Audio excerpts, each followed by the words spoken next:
Welcome to Swish and Flick, an all Potter podcast. Swish and flick. Everyone? Swish and flick. Hello and welcome to episode 159 of Swish and Flick. I'm Tiffany. I'm Angelica. I'm Eliza. I was already Peggy, so I can't be Peggy because I was going to be Florence. You could be Alexander Hamilton. No, I don't want to die. Okay, this episode is sponsored by Courtney Camp. Courtney, thank you. Thank you. Thank you, Courtney. You rule. Today we will be discussing Courtney rules. Sorry. the second half of chapter 22 of Harry Potter and the Order of the Phoenix, St. Mungo's Hospital for Magical Maladies and Injuries. So make sure that you have read that chapter and you're ready to tap dance your way through the details. That's not how tap dancing sounds. I never took tap. And Megan has super cute weekly profit news today. I'm Is excited. it cute, Tiffany? Or is it still the wrong colors? Well, it's still the wrong colors, but it's cute for me. It is still the wrong colors, but actually, I should talk about the item that is the right colors for you. And I went back and double checked, and it is an eagle, Sarah. It is an eagle. I and also it is the looked. right colors. I thought to myself, I'm like, should I get them? But then I was like, no, because I don't need them. Yeah, and they're like $55. But anyway, okay, so first weekly profit news, super cute. Build-A-Bear, Harry Potter Build-A-Bears are coming. Did you They're see what the super very first line is? It says, "You're a wizard, Barry." That's pretty great. Love it. They're actually Piggy launching likes it. super soon. This episode, it'll be. I think they'll be out already. Yeah, they'll be out. So go get them. Go get go 'em. get 'em. They come with like, so it's just like Buy me one. Just kidding. It's just like a brown bear, but his little feeties have the Hogwarts crest, and it says Harry Potter on the other one, so that's super cute. But then they Brown also bear, have brown bear. robes and scarves so that you can like get them in your house. It is seriously really cute. Seriously, And- it's really cute. I think some Miss Rose is gonna get. I think it's very cute. Oh my god. It is super very cute. Brown bear, what do you see? I see a I think Miss Ravenclaw Rose looking should at get one. me. Who should get one? Miss Rose. I just said that. Ravenclaw, know, I'm agreeing with Ravenclaw. you. Oh, What okay. do you see? I see She a should. Gryffindor looking at me. Are you okay? I just like that book. It's a good book.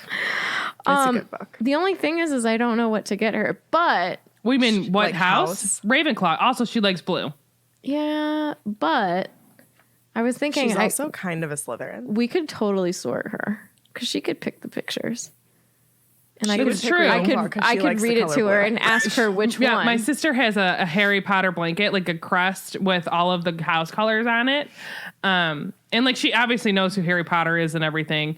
And so my sister will be like, Alana, like, which one do you like? And she literally will tell you what color house everyone is in our family. And she's in the blue house because that's also her favorite color. I kind of want to sort her tomorrow, if I'm being honest. What if I sorted her You should whilst do it. I was hanging out with her and without you? Would you be upset? It wouldn't count. It would. No. I would.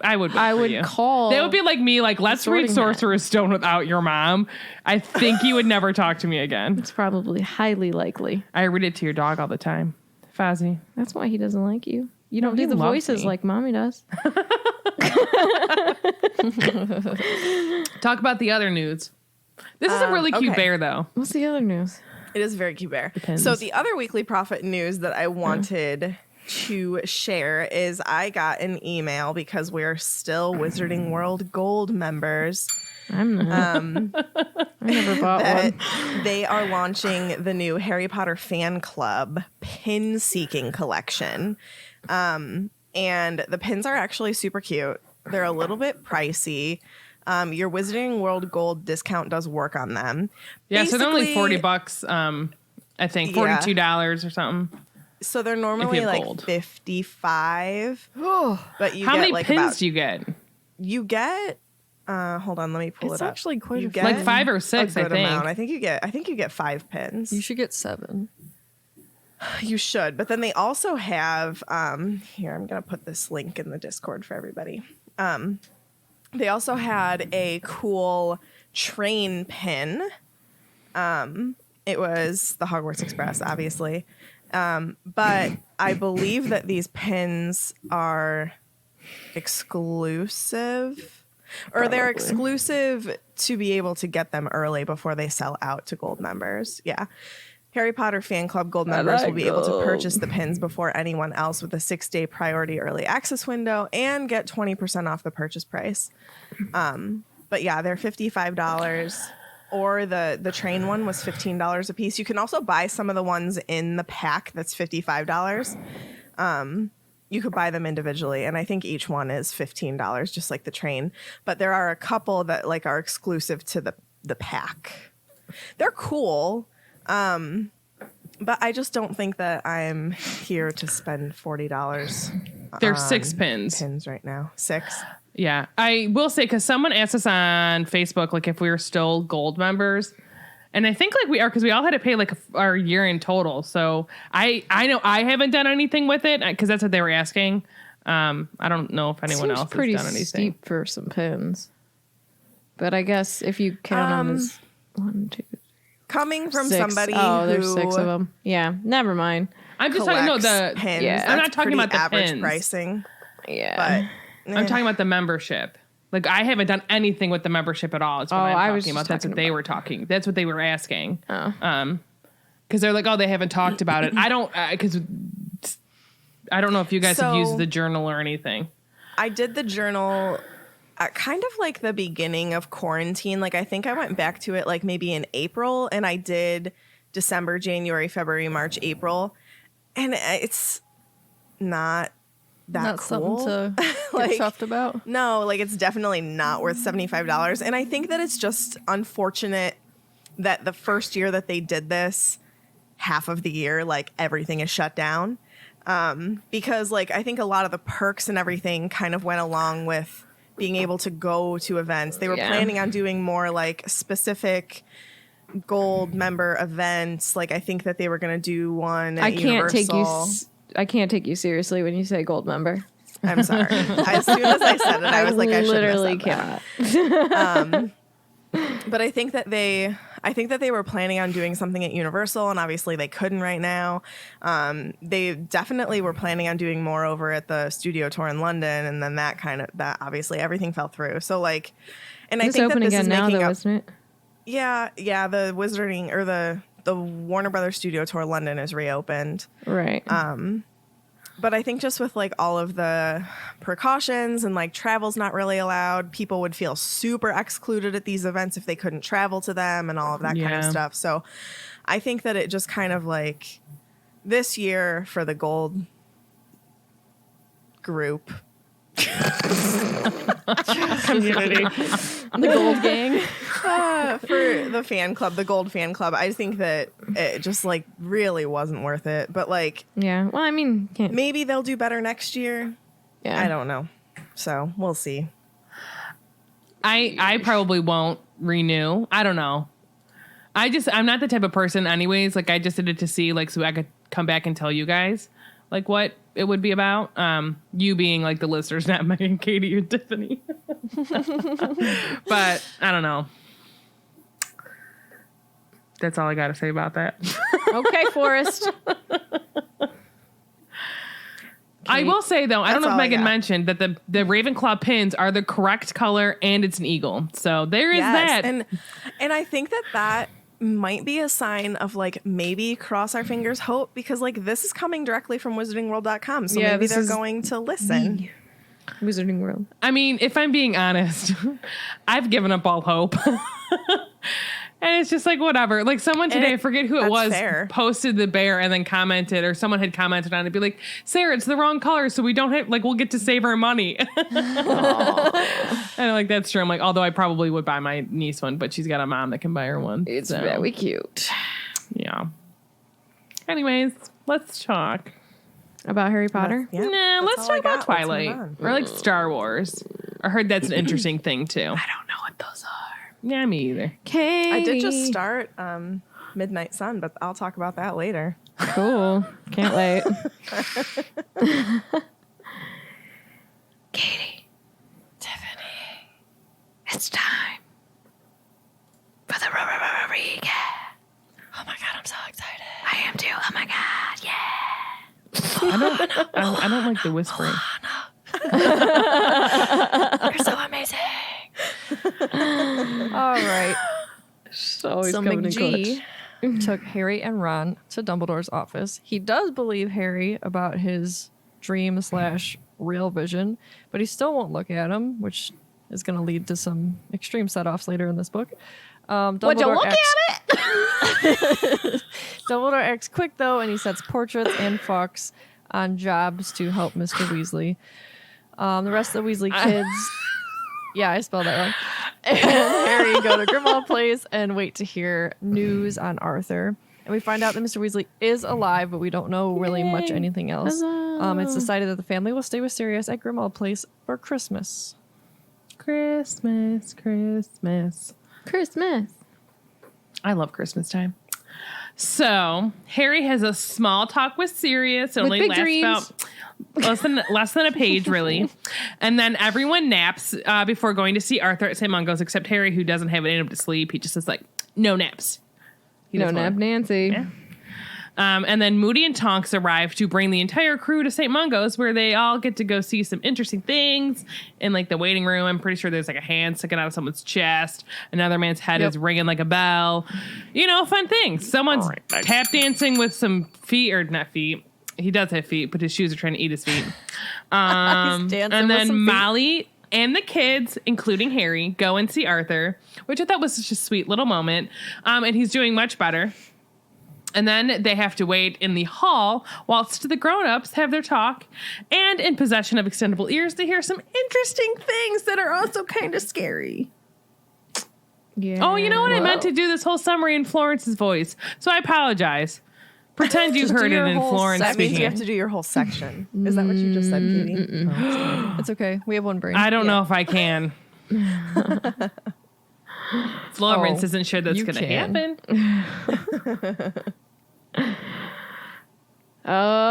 Okay, let's get going. You ready? I'm ready. Born ready. Great. Born ready. Okay. Harry's basically being eaten up inside. He really needs to talk to someone about what he's thinking, what he's feeling, and what just happened.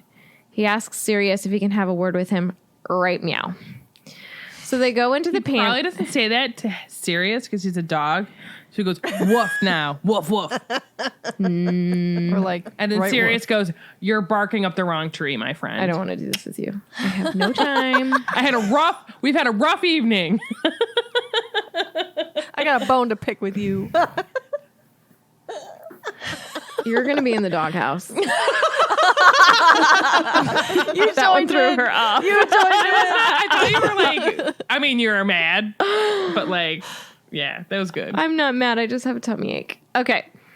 So they go into the pantry, and without any kind of hesitation, Harry tells Sirius every little detail about what happened and that he himself was the snake in the dream. Sirius immediately asks Harry if he told Dumbledore about this dream, or about how he was the snake, rather, not the dream, because we all know he told him. And Harry's really feeling impatient because he kind of like, well, duh, I told him, but he doesn't know. So he says yes, but Dumbledore didn't tell him what it meant, and basically that Dumbledore doesn't really tell him anything anymore. Sirius responds with telling Harry that if it meant that something happened that he needed to worry about, then Dumbledore would have told him. Hard pass. Yeah. Nope. In due time, sure. And then Harry goes into his most urgent need because he thinks he's going crazy. So he recalls the instance before he touched the port key when he wanted to attack Dumbledore. Quote, Sirius, I think I'm going mad. Back in Dumbledore's office, just before we took the port key, for a couple of seconds there, I thought I was a snake. I felt like one. My scar really hurt when I was looking at Dumbledore. Sirius, I wanted to attack him. He could only see a little, like, sliver of Sirius's face because it's dark. And Sirius just tells him that it must have been the aftermath of the dream or whatever he went through that was making him feel that way. But then Harry goes on to tell him that it wasn't like that. Quote, it was like something rose up inside of me, like there's a snake inside of me. There's a snake in my boot. There's a snake in Bathilda. Oh, gross. What true? I just wanted to say that it was the Horcrux. You know what? I forgive you for the earlier incident. All is well. All was well. All was well. All was well. It was. But yeah, no, it was the Horcrux for sure. Snakety snakes. Snakes recognize snakes, right, Meg? Sirius firmly tells him that he needs to go to sleep. He's going to have breakfast. He's going to go upstairs. He's going to sleep. And then he can go see Arthur with everyone else. And I said, that was dad mode activated. So we finally get to see a little bit of that responsibility rise up in Sirius that everybody seems to try and say he doesn't have. But guess what? He does. Anyways, he also goes on to say, you're in shock, Harry. You're blaming yourself for something you only witnessed. And it's lucky you did witness it or Arthur might have died. Just stop worrying. And he clapped Harry on the shoulder and left the pantry, leaving Harry standing alone in the dark. Aww. And I said, but Harry still needs to talk about this. So dad mode activated, but dad mode not followed through on. You know what I mean? He probably also doesn't know how to have these conversations. Oh, you know what I absolutely mean? not. So, because he probably never had to deal with this or had, if he had issues, you know, he didn't really have someone to talk to. Like Correct. My God. Not to say he couldn't talk to, like, James, but adult-wise. Right. I think too that like in this moment, Sirius is just as much in the dark as Harry is. So like realistically, a conversation with Sirius wouldn't really help Harry that much. Like not that it wouldn't help him emotionally to at least like talk to somebody about it, but like like just I'm thinking in terms of like the plot here, you know, like there's no benefit to her writing a conversation with Sirius because like Sirius just doesn't, he's in the dark too. Like it's clear that he is because he tells Harry that Dumbledore would have told him. Like Sirius has no idea what's going on, which makes me then question like who does know what's going on. I think it's just Dumbledore. Just Dumbledore. Like, Because when does Snape figure it all out? And really the I only think Before reason... not Dumbledore until- dies. yeah, Well, like like, not in the until end, like once Dumbledore he's already knows dying. he's dying. The Yeah. only reason, like, really Snape knows is the whole thing where, like, I think because he knows Dumbledore so well, because, like, it almost is like he's like, he realizes, like, what he's, like, he being Snape realizes what Dumbledore's doing, and then Dumbledore's like, you're not wrong. No, they have that conversation in his office, and you see it during Snape's memories in 7. Memories. So he's like, you're raising him like a pig for slaughter. And he's office. like, what, do you care for him? And he's like, for him. And then he casts a pressure on us. And it's all like this Yeah. thing. Anyways. Can you tell me And again then we're what all happens? supposed to be like emotion suddenly loves Snape, and I'm totally not there. Can someone just play back that Felix file for her so she can hear that? Because I'm pretty sure she heard some things and some stuff. And then she was like, oh my gosh, I love him. Okay, love listen. him, How many times do I need to explain what that phrase meant? Well, love is love. She meant, like, I love you in the way that, like, you're just trying to get something out of someone by saying it. Oh, Yeah. everyone except for Harry was sleeping for the remainder of the morning. Harry spent his time in the bedroom that he and Ron shared over the summer. But while Ron was in bed, sleeping within minutes, Harry sat there fully dressed, hunched against the... Nope, I don't know what that says. Maybe head of the bed. No. Bard of the bedstead. The Bard of the Bedstead. Title. Yep. The Bard of the Bedstead. The back, probably. Who knows? The back of the bed. So he could stay awake. He was determined to stay uncomfortable. He didn't want to fall asleep because he was scared. So he's terrified that he might become the snake again and then wake up to find out that he like attacked Ron or maybe attacked someone else. And I said, this is incredibly sad. Yeah. And it's understandable for people to be upset that Harry doesn't have an understanding of why this is happening to him. And as far as Dumbledore goes, that's why I'm saying this. But I literally, there's no other solution in my mind. Oh, like because for him not being, like him being in the dark? For the protection of the wizarding kind. I don't disagree with you. It's one of those like ethical questions, you know, an ethical dilemma of like, really, Harry could have been saved and then the whole world, like the whole wizarding world could have died. Do you know what I mean? It's so, it's like, and so it's like, I have nothing. Yeah. And again, like I've said this a million times, you know, hindsight is 20/20. So like when he talks to Dumbledore later on, after everything really has happened, you know, Dumbledore has the ability now in the afterlife to like look back and see maybe what choices he could have done differently. But like he's already gone. He literally cannot go back in time and change anything. You know what I mean? So it is what it is. And I think if there was any other path for Harry to take, it would not have ended the way it ended. So you're going to die, but you're going to be happy about it. I mean, he could have used a time turner and just changed the story like 5 million times. I really don't are you talking need about you to do Dumbledore that. or are you talking about Harry? Bad things happen to Because wizards who meddle with time. I was talking about Dumbledore after he was dead, so that's why he literally cannot use a time turner because he did. Snape could have. There we go. Snape could have. But like, isn't he also dead by the time that Harry is dead and talking to Dumbledore? Okay, so Harry could have. But I think like at this point in time, like it's already set in Harry's mind, like if I have to die to save all of these people, I'm gonna have to do it. You know what I mean? That's some bravery. Yeah. That's some real self-sacrifice. Again, not every person is like that. You know what I mean? Yeah.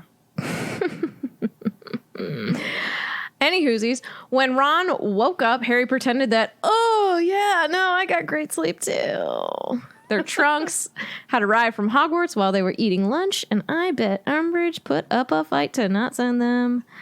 But she lost, clearly.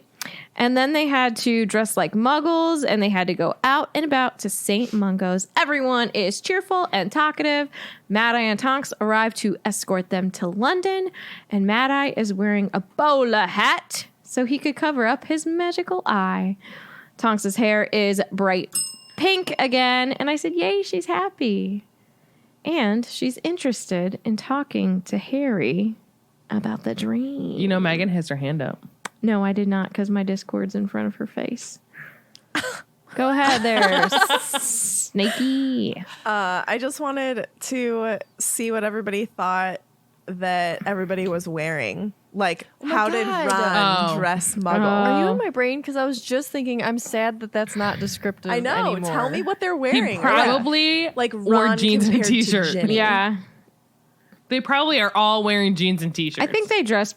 Oh, they're probably Okay. way warmer because it's like cold. I think that they dressed as better muggles than like the older peeps do. But I think sure. that Tonks and Mad-Eye probably dress fine like muggles because their Aurors. job is Aurors. Yeah, they're like out and about. Yeah, they're probably wearing a jumper and some trainers. What about some moon boots? Some What's what? a moon boot? How about Uggs? Oh, yeah. No. No, those weren't around then, were they? Some No, I don't think so. Pretend. Wear those to bed. Hashtag David I will Rose. say this as someone, I Yeah. had a pair of Uggs, and if I could have gone back and not bought them, for me, they were horrendous. Did your feet smell? No, they didn't. Like, they were horrible boots for They're me. not waterproof. They cut They're up. not waterproof, yeah. I waterproofed them. I used the same stuff that my but it friend did. only Hers were works perfectly for so fine. They long. cut up my heel. Never worked. My feet were soaking. I wasted a huge waste of money. I gave them to my cousin. Good Those story. are whole waste, but they're not for me. Man. I think a North Face jacket.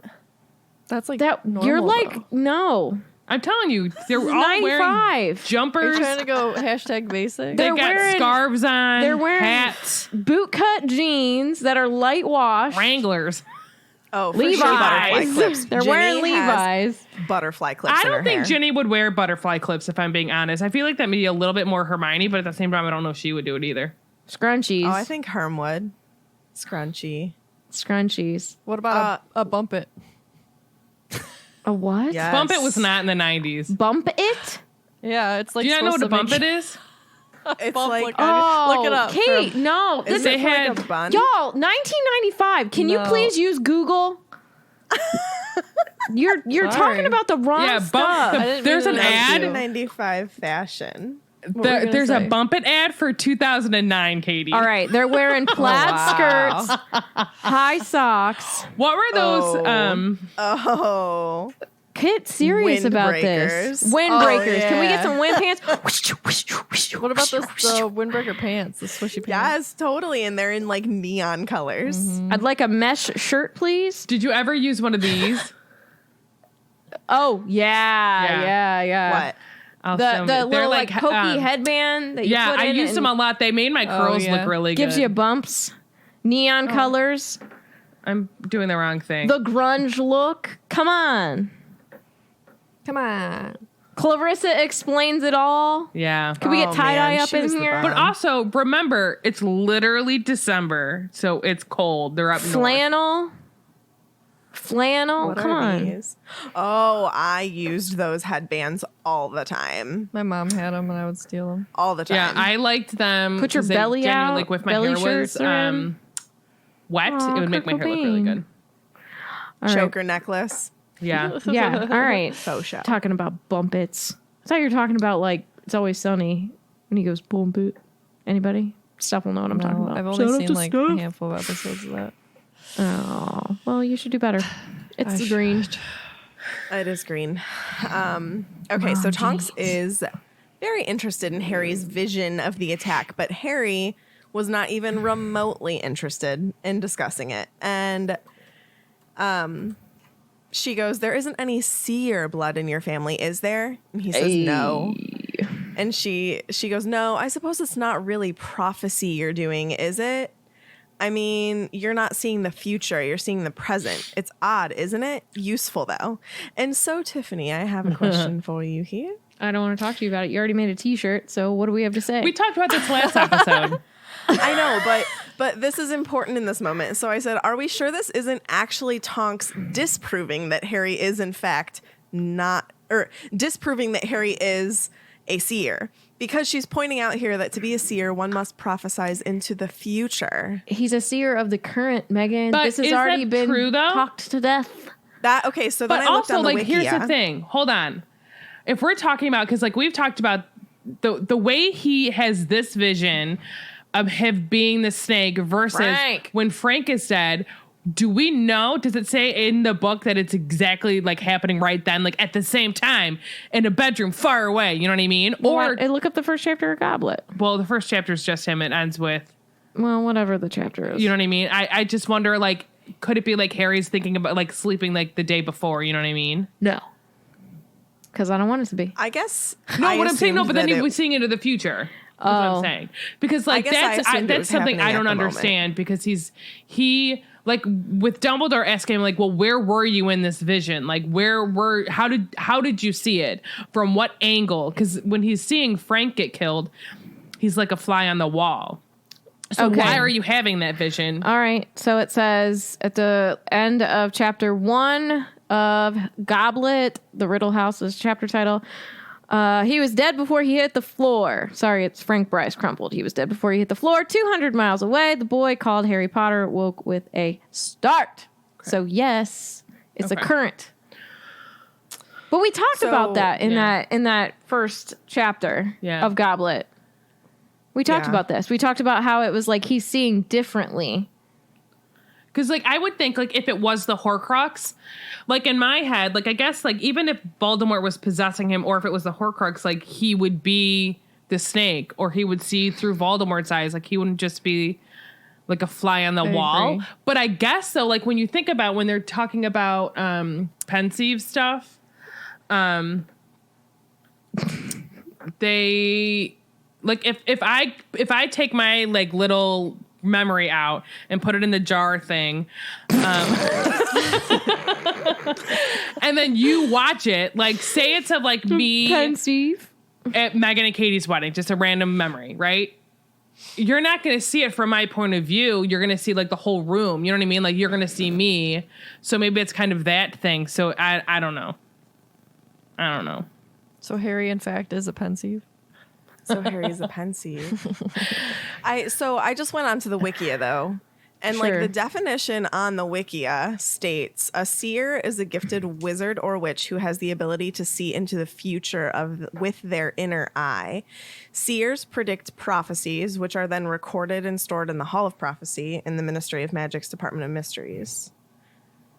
I don't know. According to Minerva McGonagall, true seers are extremely rare, and she had doubt that Sybil Trelawney can be considered as one despite her sporadically accurate predictions. So, I don't know. I just like it's a lot of weird sounds just came out of my mouth. yeah, it's the whole like I agree that he's probably not a seer of the future in like the typical definition of a seer, but Harry is also like a Horcrux too, so he's a little different. Yeah. He is Like I'm just different. thinking like where you see a memory. It's honestly the Frank Bryce thing. Oh, that's what I'm saying. I'm thinking maybe because of the way that you view a memory in the pensive, the way that Harry, maybe because at that point in time Voldemort wasn't like a man, like a full, like all the way back. You know what I mean? He was whatever he was in the chair. A thing. chicken wing? Yeah. That's the way he saw it, but / he was it was the Horcrux kind of like Harry being connected with Voldemort. I don't know. Did I tell you guys I don't know? You can't change my mind. I just think that it's interesting to maybe like bring it up whenever we have moments like this to like Of course. Reassess. And a reassess, moment you know, like this. like I guess I just had never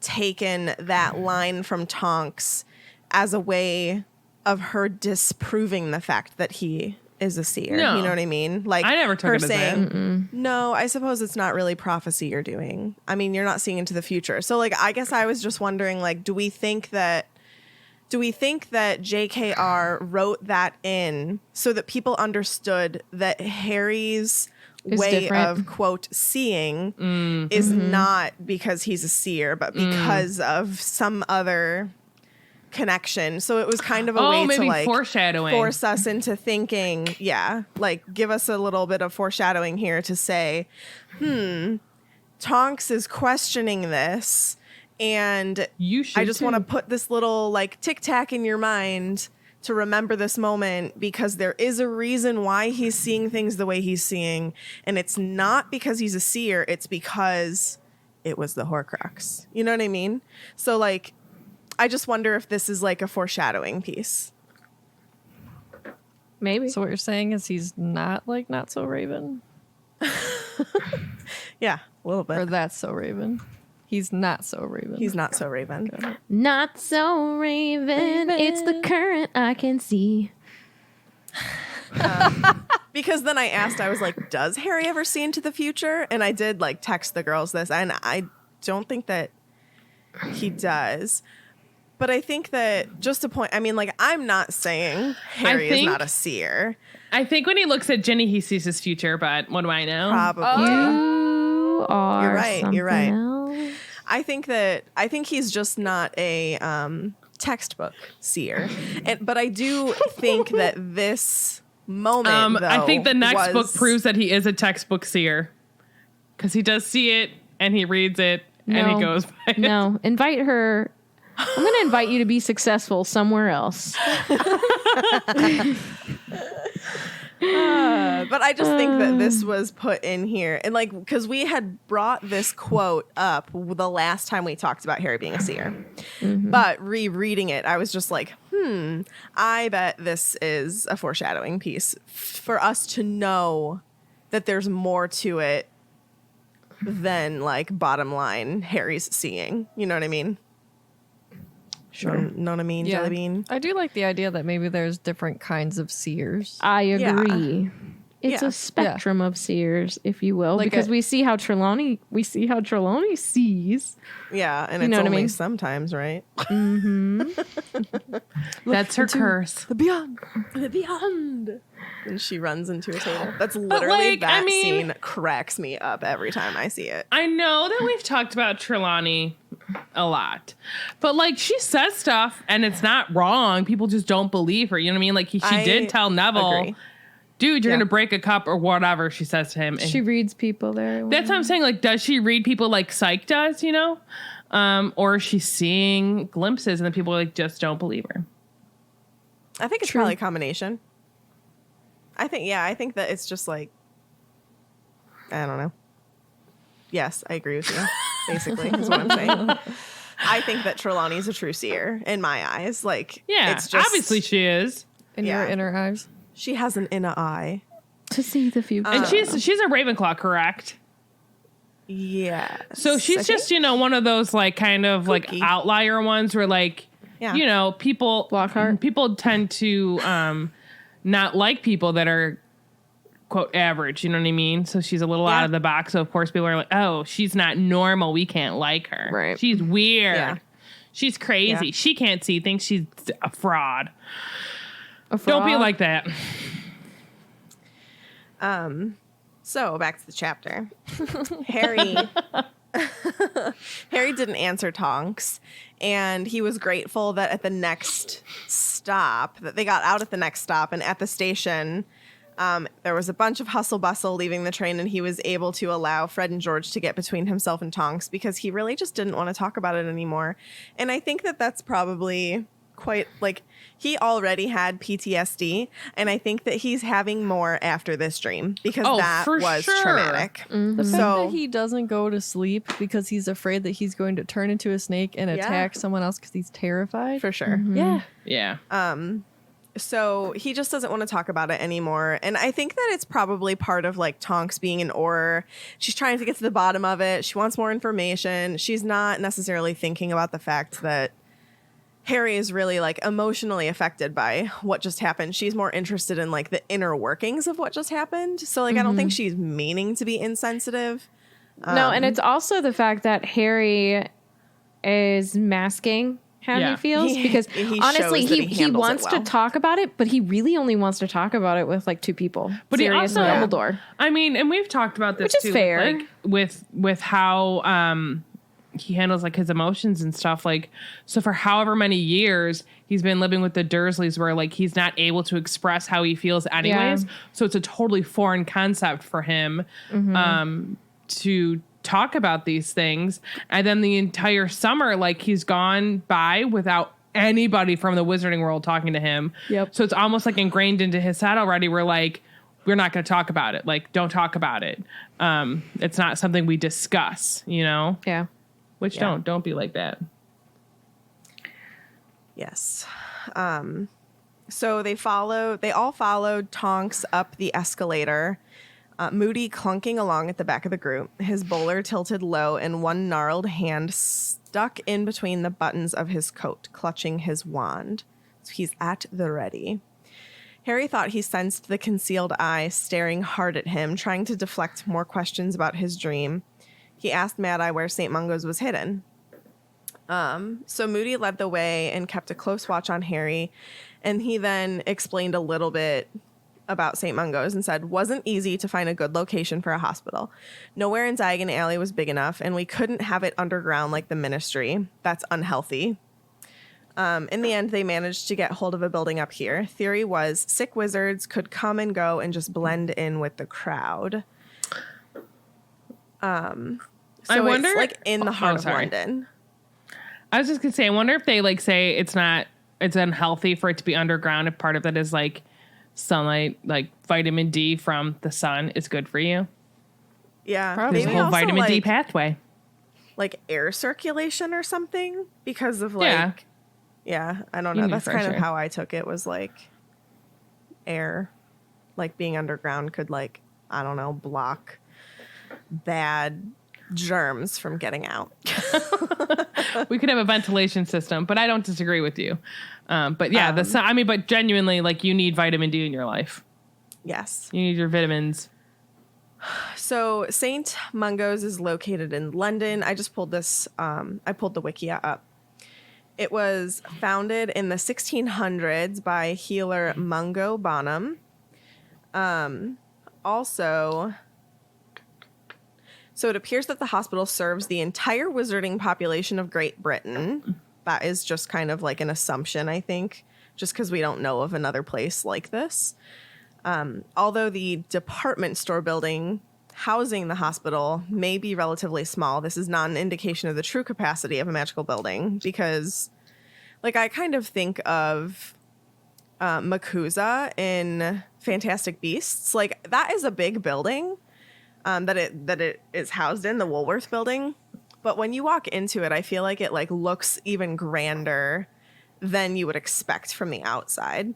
So I would assume, kind of like Hermione's bag that she enchants, that, like, you can make a building bigger on the inside once you're in it. I tried to get a better idea of the Woolworth building, but they yelled at me to get out. Isn't that in that Oh Brother, Where Art Thou? No, that's a different building. Was it called the Woolworth or something? I don't know. What is it, Discord? I'm just thinking of Wormswort. That's all. Wormswort. Where's the Wormswort? We were watching that today. So apparently the ministry purchased this building, just a normal Muggle building, so that patients could come and go. And although the hospital is meant for the magical community, as with all other wizarding institutes, Muggles are admitted when they fall prey to magical attacks. And there are strict guidelines for gifts that are allowed in. We will learn more about that later this book. What do you think the gift shop looks like at St. Mungo's? That's a good question. They probably have roll a Weasley lot of Wizard fun Wheezes stuff. now. Yeah. Oh, to, like, Thanks. brighten people's days. Things to make sure that they're going to have more customers. Right. Oh my god. So they had arrived outside a large, old-fashioned red brick department store called Purge and Douse Limited. The place had a shabby, miserable air. You know, I meant to look up if that was, like, a real department store name. Katie, can you Google that? What is it called? Purge and Douse Limited.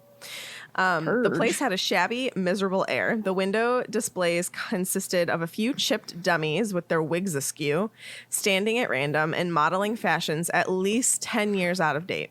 Large signs on all the dusty doors read, "Closed for refurbishment," and Harry distinctly heard a large woman laden with plastic shopping bags say to her friend as they passed, "It's never open, that place." Do you think Sarah. they changed the outfits on the dummies? Well, they're mannequins. I So- don't like calling them dummies. Well, I guess they're both. Whatever. So it talked about we talked about 1995 style. So now they said, what, 10 years? So let's talk about 1985 style. What? You just said we talked about 1995 Yeah, style, and they so said it's had 10 years previous. Let's talk about 1995 No, style. I said She said 1985. 85. I did not hear 85. I heard 95. Well, Megan. Big was hair, vouch for lots me. of curls, blue eyeshadow. If you want to talk about puffy Sounds like me. blouses, Yeah. puffy shoulders, oh my lord, Bangles. it's so bad. Galore. Big old hats. Think Pretty Woman, kind of. Pretty woman. I'm pretty sure Purge and I'm Yes. pretty sure it's just made up. Made up. Pantsuits. Well, purge makes me think of, like, maybe they're trying to purge their clothing. Boxy Draw it all blazers, high-waisted jeans, white sneakers, Madonna, lots of bracelets, I already said that. salt and It should pepper. have been Blouse Barn, Meg. Oh my god. Oh my god, it should have been Blouse Barn. Oh my god, Joan Jett's hair, spiky. Mullets. Not blouse house. Nope. Just like a lot of blazers. There's a lot of blazers happening right now. Thick shoulder pads. Ugh. Mesh. Some shoulder action. Shoulder guy. Oh, Shields guy. Oh, Brooke Shields. Yeah, lots of denim. Blazers. Denim. Jane High waisted is Fonda. back. It is back. I like high-waisted jeans and stuff. That's cute. I'm digging all the neon weird shape things. That Oh are my coming gosh. back. Universal's celebrating their anniversary, and like their original logo is like so late 80s, early 90s with like the awesome. neon. It's like black with like neon green, neon yellow, neon pink, and it's just so great. They have all this merch with all those colors. I was like, yeah, this reminds me of my childhood. Oh my goodness. Anyway, okay, so that's one the style of then. the mannequins so the mannequin they actually have to go up to. Tonks goes up to it, and it is a, quote, particularly ugly dummy whose false eyelashes were hanging off and who was modeling a green nylon pinafore dress. And I didn't know what a pinafore dress was, but it's like one of those little aprony dresses that actually were in style like in the 40s and 50s, and then, funnily enough, came back in style in like the 80s. So it fits that it's in this window for like It 80s also kind of fashion. looks like nurses. There you go, candy stripers. It does kind of, Yeah. yeah. So that Yeah. if you don't know what a candy striper is, it used to be like nurses' age or like volunteers kinds of thing. So that very much looks like something they would wear. Fun fact. Talking about hospitals. Hospitals. So Tonks told they are actually called dummies in the book. That's why I keep saying it, and that's why it's written. So I'm just saying, I don't agree. Was anyone that they're offended? Dumb. Well, Well, were I mean, kind of they literally are like, I don't wanna whatever. call them dummies. So anyway, Tonks told the dummy they were there to see Arthur Weasley, and Harry thought that this was pretty absurd. But then the dummy nodded and pointed for them to enter, and like it literally says that his jaw dropped, which was funny. And there was, wait, where did it go? Oh, Ginny, Tonks, and Mrs. Weasley go in first, and they literally step right through the glass and vanish. There was no sign of the ugly dummy or the space where she had stood once they went through. They had arrived in what seemed to be a crowded reception area where rows of witches and wizards sat upon rickety wooden chairs, some looking perfectly normal, and perusing out-of-date copies of Witch Weekly. Others, I wonder if any of the copies of Witch Weekly have Gilderoy Lockhart on the cover. Since they're Probably out not of date. now. Oh, that's But it true. says might they're be out of old. date. But it's weekly, so like it would be True. It could just be Real like old. 5 weeks old. Yeah. Others sporting gruesome disfigurements such as elephant trunks or extra hands sticking out of their chests. The room was scarcely less quiet than the outside street, for many of the patients were making very peculiar noises. A sweaty-faced witch in the center of the front row, who was fanning herself vigorously with a copy of the Daily Prophet, kept letting off a high-pitched whistle as steam came pouring out of her mouth, and a grubby-looking warlock in the corner clanged like a bell every time he moved. And with each clang, his head vibrated horribly, so that he had to seize himself by the ears and hold it steady. Seize. So I thought that was funny. I wonder just what wanted they to, like, did read to like Get those. make that happen. I don't know. Experimenting with charms like Luna's mom. But like I wonder what kind of Or charms they were made a experimenting potion. with, you know? Obviously, I know. I Yeah. mean, Paul Megan's like, well, Sarah, they probably would have been doing these. Yes, that I understand. I mean, specifically, like, was she working on like trying like a new charm to like heat up water quicker, and then it heated up her instead? Maybe. I like, so Sam points out here, how are they supposed to blend in with muggles with an elephant trunk and dinging like a bell? Which is a great question. Like, is there another way for them to enter? I think that they probably have like Ministry of Magic peeps. I wonder if they have like Oh, something like an ambulance kind of situation where like they call, Oh, like the and night they can bus. like apparate in, you Or- know? Or Yeah. I wonder, did it say anything about having like flu. anti-muggle stuff around it? Or they Well, just that- missed the didn't location? really, They're and that Muggle supposed was to talking blend about in. it. Yeah. But I wonder if, well, one, Muggles don't notice nothing, do they? Mm-hmm. And then I wonder if they have a flu that you can. But with all the Weasleys, Oh, they're yeah. just that's not one. It's being watched, and two, that's a lot of them. You know, so that's probably why True. they went the way True. they went. So on the inside, Harry notices that there are witches and wizards in lime green Evil. robes. who were walking up and down the rows asking questions for the people who were coming in, and they had an emblem on their chests that was a wand and a bone crossed. I like that. Make that. That's pretty cool. Make that So, with the if Swish If I ever wand. finish school, maybe I'll get that as a tattoo on my body. a tattoo. Tattoo. Oh, that's cool. Make that merch. Write it in your book. Thank you, Katie. On Katie. it, ma'am. So this makes me laugh because Ron's like, or Harry says, "Are they doctors?" He asked Ron quietly. "Doctors," said Ron, looking startled. "Those muggle nutters that cut people up? Nah, they're healers." I mean, but doctors, like medicine, I mean, I get that, like, in the wizarding world, they can, like, heal all these things. But, like, for muggles, like, they do amazing things do with well, medicine. man. You know what I mean? Yeah. Yeah. But, yeah. Medicine, man. Doctors, man. Doctors. Nurses really are my favorites because, you know, they work harder than anyone gives them credit for. Also aides, because that's what I am, but a lot of work. So in the Wikia, I just pulled up healer. It's a qualified witch or wizard who tends to the sick and injured using healing magic. They are the wizarding world equivalent of a doctor. And one place that you could work is St. Mungo's or possibly Hogwarts, because Madame Pomfrey is a healer, That poor woman. honestly. They treat magical diseases such as dragonpox, spattergroit, and vanishing sickness and injuries. And healers wear lime green robes with the sign of a bone and a wand.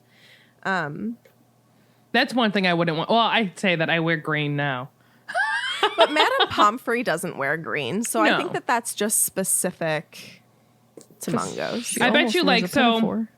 Every She does wear a every pinafore. You're right. Yeah, see? Every hospital system, I believe, for the most part, probably has their own, like, Code. color code kind Yeah. of thing. Yeah. Yeah. So the requirements to become a healer, one must have excellent academic credentials. In Britain, they needed at least 5 NEWTs with a high mark of either outstanding or exceeds expectations at potions, transfiguration, herbology, charms, and defense against the dark arts. And some known healers in the wizarding world. The 3 that I recognize their names are Pomfrey, obviously, Madame Pomfrey. Hannah Abbott becomes a healer. I didn't know that. And She also becomes a long bottom. She does. You didn't know about that? You didn't Neville. Did you say Neville? No, I said you didn't know Abbott that. Oh my god. And the Fat Friar. Katie. So I thought that was Oh. That's cool. Get on with Yeah. yourself, that fry. Lots of puffs. yeah, lots Well, of puffs. I mean, that's something like it's a very, tough hardworking job. Yeah. You know what I mean? Yeah. No rest for the wicked. But yeah. I mean, they are wearing There's- lime green, so. There You also have to is, have a lot of patience working in that type of field. I want a lime green shirt with the white emblem. but also make other colors. 'Cause Well, I yeah, don't make wanna wear other lime green. colors, but we got to make the lime green available. And I'll use the acronym we used last episode. What what bone would you use? Femur? Femur.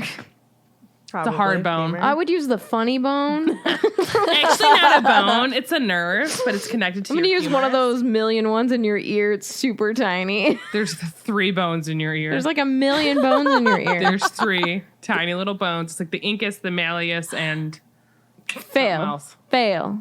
There's a million. Look it I'll up. just put them all in a row, and that'll be the bone.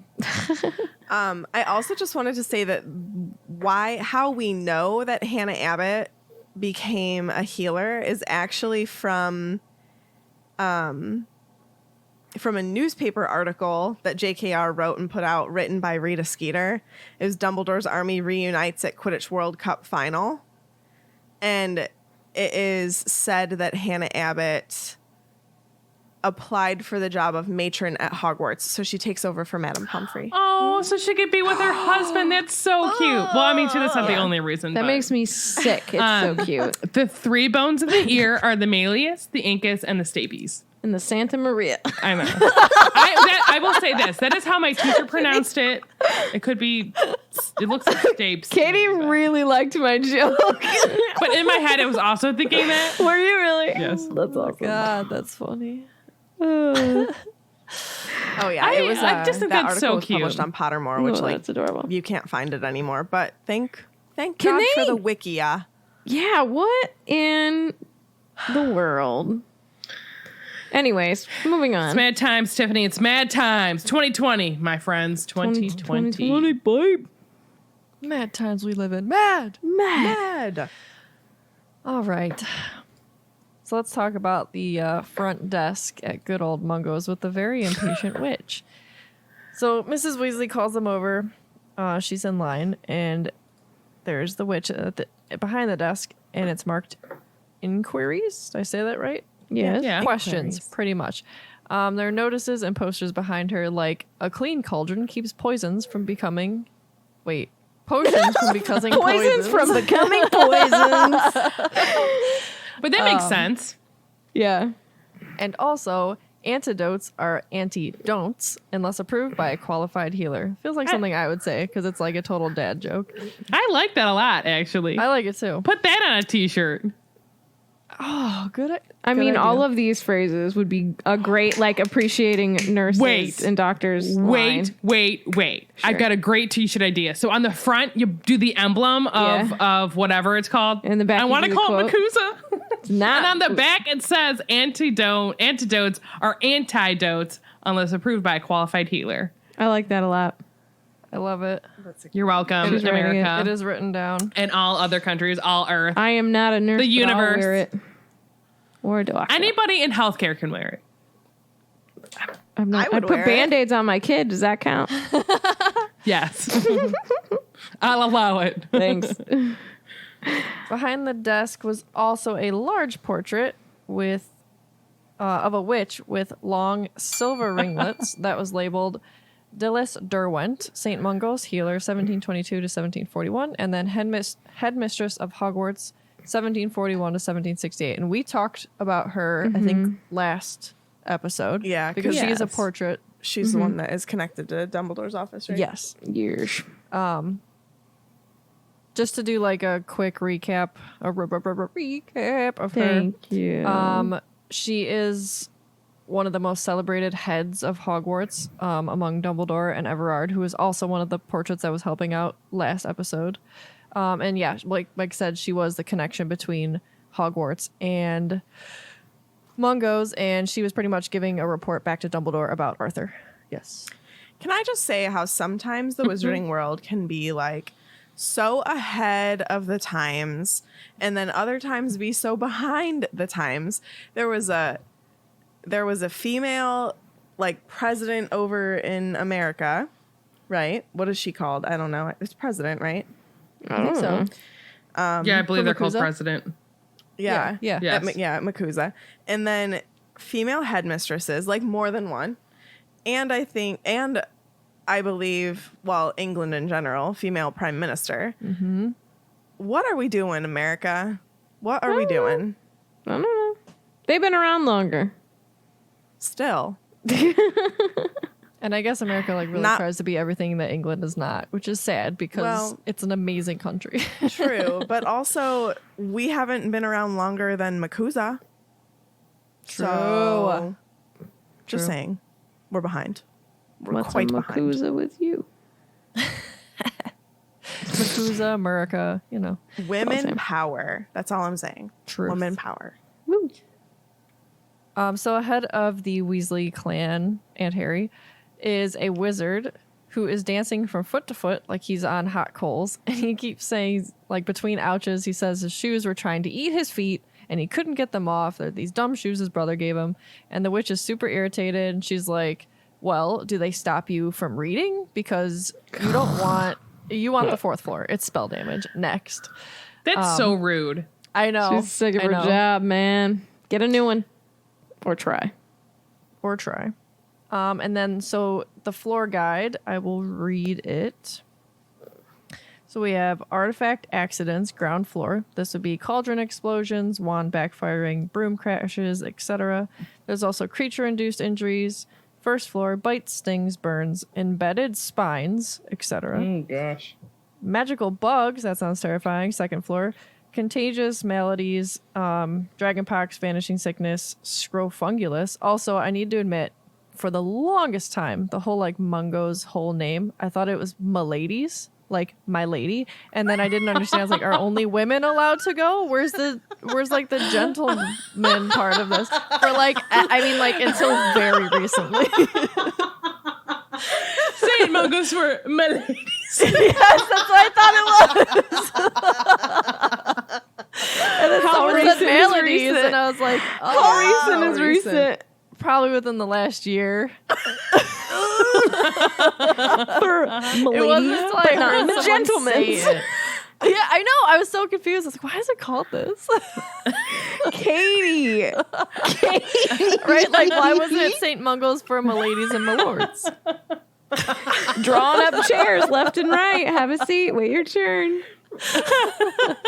Did you not know that? I never told you that. No, she kept that little nugget to herself. Oh, God. Moving on. Potion and plant poisoning, third floor. Rashes, regurgitation, uncontrollable giggling, etc. So if you had a little too much giggle water, that might be where you want to I go. think Swish and Flick probably has to go to that. I was just gonna say that if you ever need to find us, that's where we'll be Then we have because we spell are damage. Maladies. How can we make that a t-shirt? MUH dash ladies. Maladies. I like how Sarah has to dip her head and point her little fingers. You do. You gotta tip your hat. Ladies. Oh my Is that what you did? You didn't know what I was doing? No. I thought you Katie's was on doing a Sarah. roll The today. ladies. Katie's on a roll today. Oh, spell damage, fourth floor. Unliftable jinxes, hexes, and incorrectly applied charms. Visitors' tea room and hospital shop, fifth floor. If you are unsure where to go, incapable of normal speech, or unable to remember why you are here, our welcome witch will be pleased, that's lies, to help. I read that and I was like, but is she? I know, right? Oh, man. All right. So another patient ahead of them was a very old, stooped wizard with a hearing trumpet who shuffled forward and asked to see Broderick Bode. Apparently, he still thinks he's a teapot, though. So I looked up Bode, and I believe Is he a little teapot, short and he's stout? a little teapot, short and stout. So he did attend the Quidditch World Cup in '94. He's an unspeakable. And in '95, he became a target of the Death Eaters. You Voldemort don't say. Voldemort was seeking a prophecy. Death Eater Avery told him that there's an unspeakable that could get the prophecy for him. After an attempt to force Sturgis Podmore to steal it while under the Imperious Curse failed. So Lucius Malfoy is actually the one that places Bode under the Imperious Curse and forces him to attempt the same theft. Next and last patient ahead of them was a dad holding his daughter by the ankle because she was flapping around his head because she had sprouted large feathery wings. I feel like this is Marty and Alana. I feel like this would be my kid. And She then just had some finally Red it's- Bull, all right? Oh my god. Very funny. Finally, it's the Weasley's turn, so they're directed first floor, second door on the right, Die Llewellyn Ward. What does that mean? It is. Hold on, I think it's what I'm about to read in a second. So they headed through the double Okay. doors. They go down a narrow corridor. There's more portraits of famous healers. And this is kind of like weird but cool. Like instead of regular lights, like you think of a hospital, you think of like those fluorescent light tubes, but it's lit with crystal bubbles that are full of candles and they float on the ceiling. So Harry describes it as like looking like giant soap bubbles. And that's what they use I like instead. it. I like it. I just wish that they would have showed us this in the Oh, movies. yeah. It would have been so cool. It was Yeah. a completely missed opportunity. I would have enjoyed to seen a magical hospital. I was like watching that anyways, like when in movies or shows. It honestly would have been way better for Neville's movie character arc for the audience Correct. to have seen this. Correct. Right. Just saying. Right. I'm not throwing shade, but I'm throwing a ton of shade. I think I was trying to picture these lights. I think maybe they would give like a calming sort of light as opposed to like too bright or too Sterile. Sterile, yeah. I don't know. Don't touch me, I'm sterile. It's Patrick, right? Oh yeah. He does that. He slaps on some rubber gloves and he goes, "Don't touch me, I'm sterile." That is not how he sounds. Whatever. Don't touch me, I'm sterile. Like, that's what you said. What? Just not as exaggerated, but yeah. I'm pretty sure he didn't, I hope. There's See? someone provided the gift. Thank you, Sam. Oh, is that when he gets the suds? Yes. Oh, that's such a good episode. Yeah, you're welcome. Get the suds. Turds. So from the chapter, more witches and wizards in lime green robes walked in and out of the doors as they passed. A foul-smelling yellow gas wafted into the passageway as they passed one door, and every now and then they heard distant wailing. They climbed a flight of stairs and entered the creature-induced injuries corridor, where the second door on the right bore the words "Dangerous, Die Llewellyn Ward, Serious Bites." He actually, why didn't I pull that? He created something. Meg, can you look that up for me? I don't remember what it was. Created Thank you. something. Yes. Underneath this was a card and a brass holder on which had been written "Healer in Charge, Hippocrates, Smethwick, and Trainer Healy." Oh my God, Trainee Healer, Augustus Pie. So I just wanted to point out Katie that, should tap out. No, I'm just kidding. No, I if- should. like The when whole you, episode is a HIPAA violation. well, that's what I was going to talk about. You take The Hippocratic Oath. a Hippocratic Oath, which is taken by physicians, and so like this is just according to Wikipedia, but like we always talk about like this stuff in hospitals. But it says like the original oath was written in Ionic Greek, which between the fifth and the 3rd centuries, although it was traditionally attributed to the Greek doctor Hippocrates, right? Hippocrates. Hippocrates, thank you. Oh yeah, thank you. I knew I wasn't saying it right. That's what I said. Too. Hippocrates, and it's usually My included lady. in the Hippocratic corpus. Most modern scholars do not regard it as having written by Hippocrates. What is it? Hippocrates himself. The Craddies, man. It's Craddies. But it basically, but the Hippocratic Oath basically saying like you're not like to do no harm, you know, because you're there To be a to healer. heal. Yeah. To be a Healy. Yeah. Yeah. And it says like, I will abstain from all intentional wrongdoing and harm.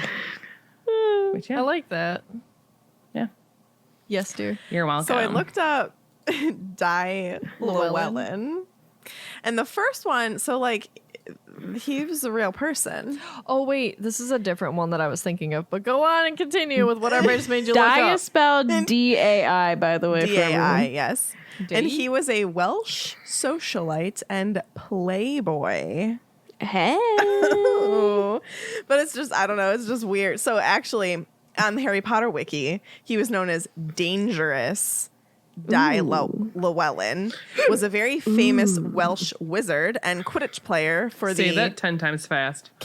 Welsh carefully wizard. catapults, and was noted for the risks that he took during a match. He died when he was eaten by a chimera while on holiday in Mykonos. Oh. Yikes. Isn't Mykonos like a party island? Am I saying that right? I know it's beautiful. It's in Greece. It's supposed to be, it's supposed to be beautiful. Lindsay his Lohan death resulted in a day that of it's no national longer mourning. open. I'm sure it's not. His death resulted in a day of national mourning for all Welsh witches and wizards. He was Say honored by that the 10 times fast. creation of the Dangerous Die Llewellyn commemorative medal. And St. Mungo's Hospital named the Serious Bites ward after him. Kennelworthy Wisp wrote a biography of the player entitled "He Flew Like a Madman." Thank you.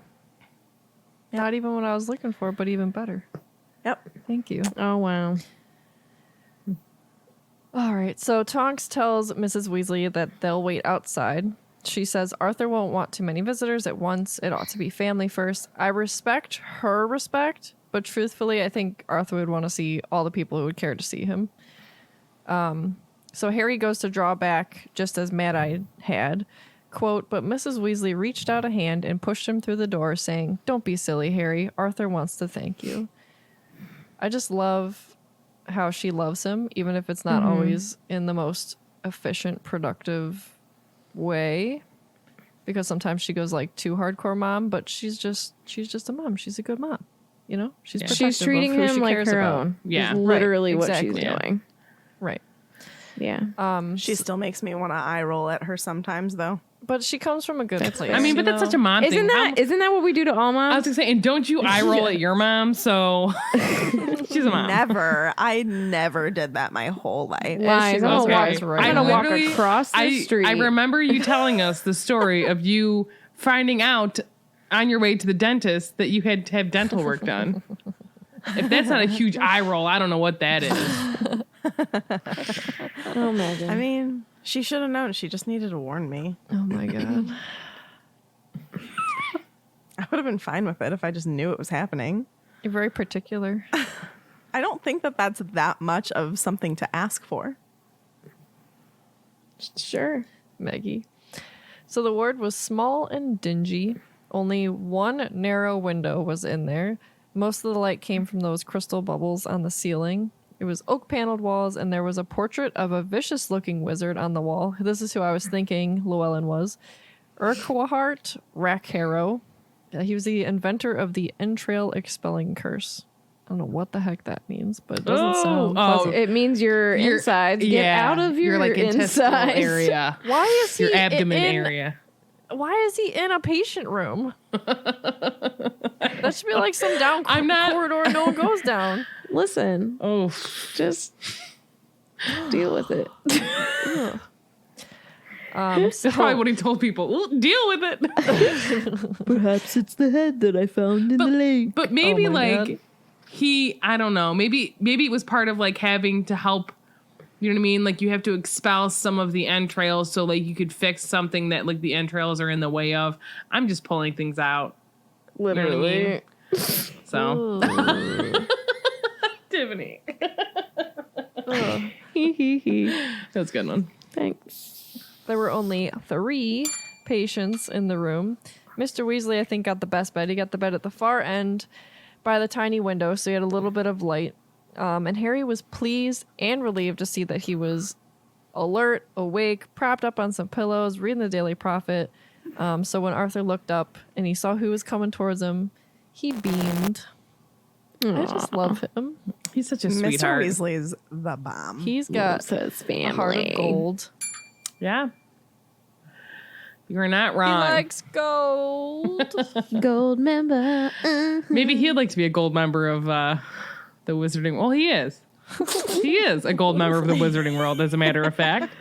He is. So, as Catherine said, I don't know, I just called you Catherine. It's like you're in trouble. I don't know why you did either. So, as we know, because we have all read this book for the most part, Arthur's super happy to see everyone. So he's telling them, aka Molly, that Bill just left, but Bill's gonna be back later to check on Molly, and he assures them that he's fine. And honestly, if it wasn't for the bandages, he could just take them. If they couldn't take them off, he could just go home. You know what I mean? But they can't take them off. And so Fred's like, why not? And then just a little quote from the book. He says, well, I start bleeding like mad every time they try. It seems there was some rather unusual kind of poison in that snake's fangs that keeps wounds open. And I tried to like look this up, and there's literally like nothing. It's just like Nagini's stuff. And then it's like, oh yeah, there was an antidote found, but then there's literally nothing found on that. Cool, man. Yeah, because it says like the venom produced from the snake form of the Maledictus Nagini, this is from the Wikia, was an extremely potent poison that prevented the wounds of the victim from healing. This would lead to severe blood loss that must be compensated with a blood replenishing potion or the blood loss severity would turn fatal. There was an antidote to it, though apparently hard to find. The venom is capable of melting stitches, rendering it oh my gosh. Who are you, me? Rendering it an ineffective treatment. There we go. That was hard. There was a lot of Hey, but you did it. applause. Proud of you. Yeah. And Katie had her hand up, I I should have, think, like, as too. I'm thinking this, I'm like, I should have looked up, like, how many, like, pints of blood, like, are in a human body. And then, like, people really don't care. How many DeVitos? Like, how many can you, like, lose before, like, you know? Oh God. I know. I don't This think is we where need my to do brain that. just went. So because he is bleeding so much, he has to. Oh yes, Katie. I put this on our Instagram maybe like last week, but Meg somehow found this article about snakes and how the black mamba actually isn't the most dangerous snake. So then she went down this really bad rabbit hole or snake What is hole. the most dangerous one, Meg? Well, it was freaking terrifying because it also said like why they're so dangerous and it told you like what their venoms did to whatever it bit. And the one that she read was insane. So like I wouldn't even be surprised if something like this actually existed in real life because snakes are like kind of scary. Oh my God. Are you going to look I'm it sure up? it does. Yeah, I'm gonna Okay. try and find it. Oh my God. It's a viper. Yeah, it was some the type of viper. inland tapin.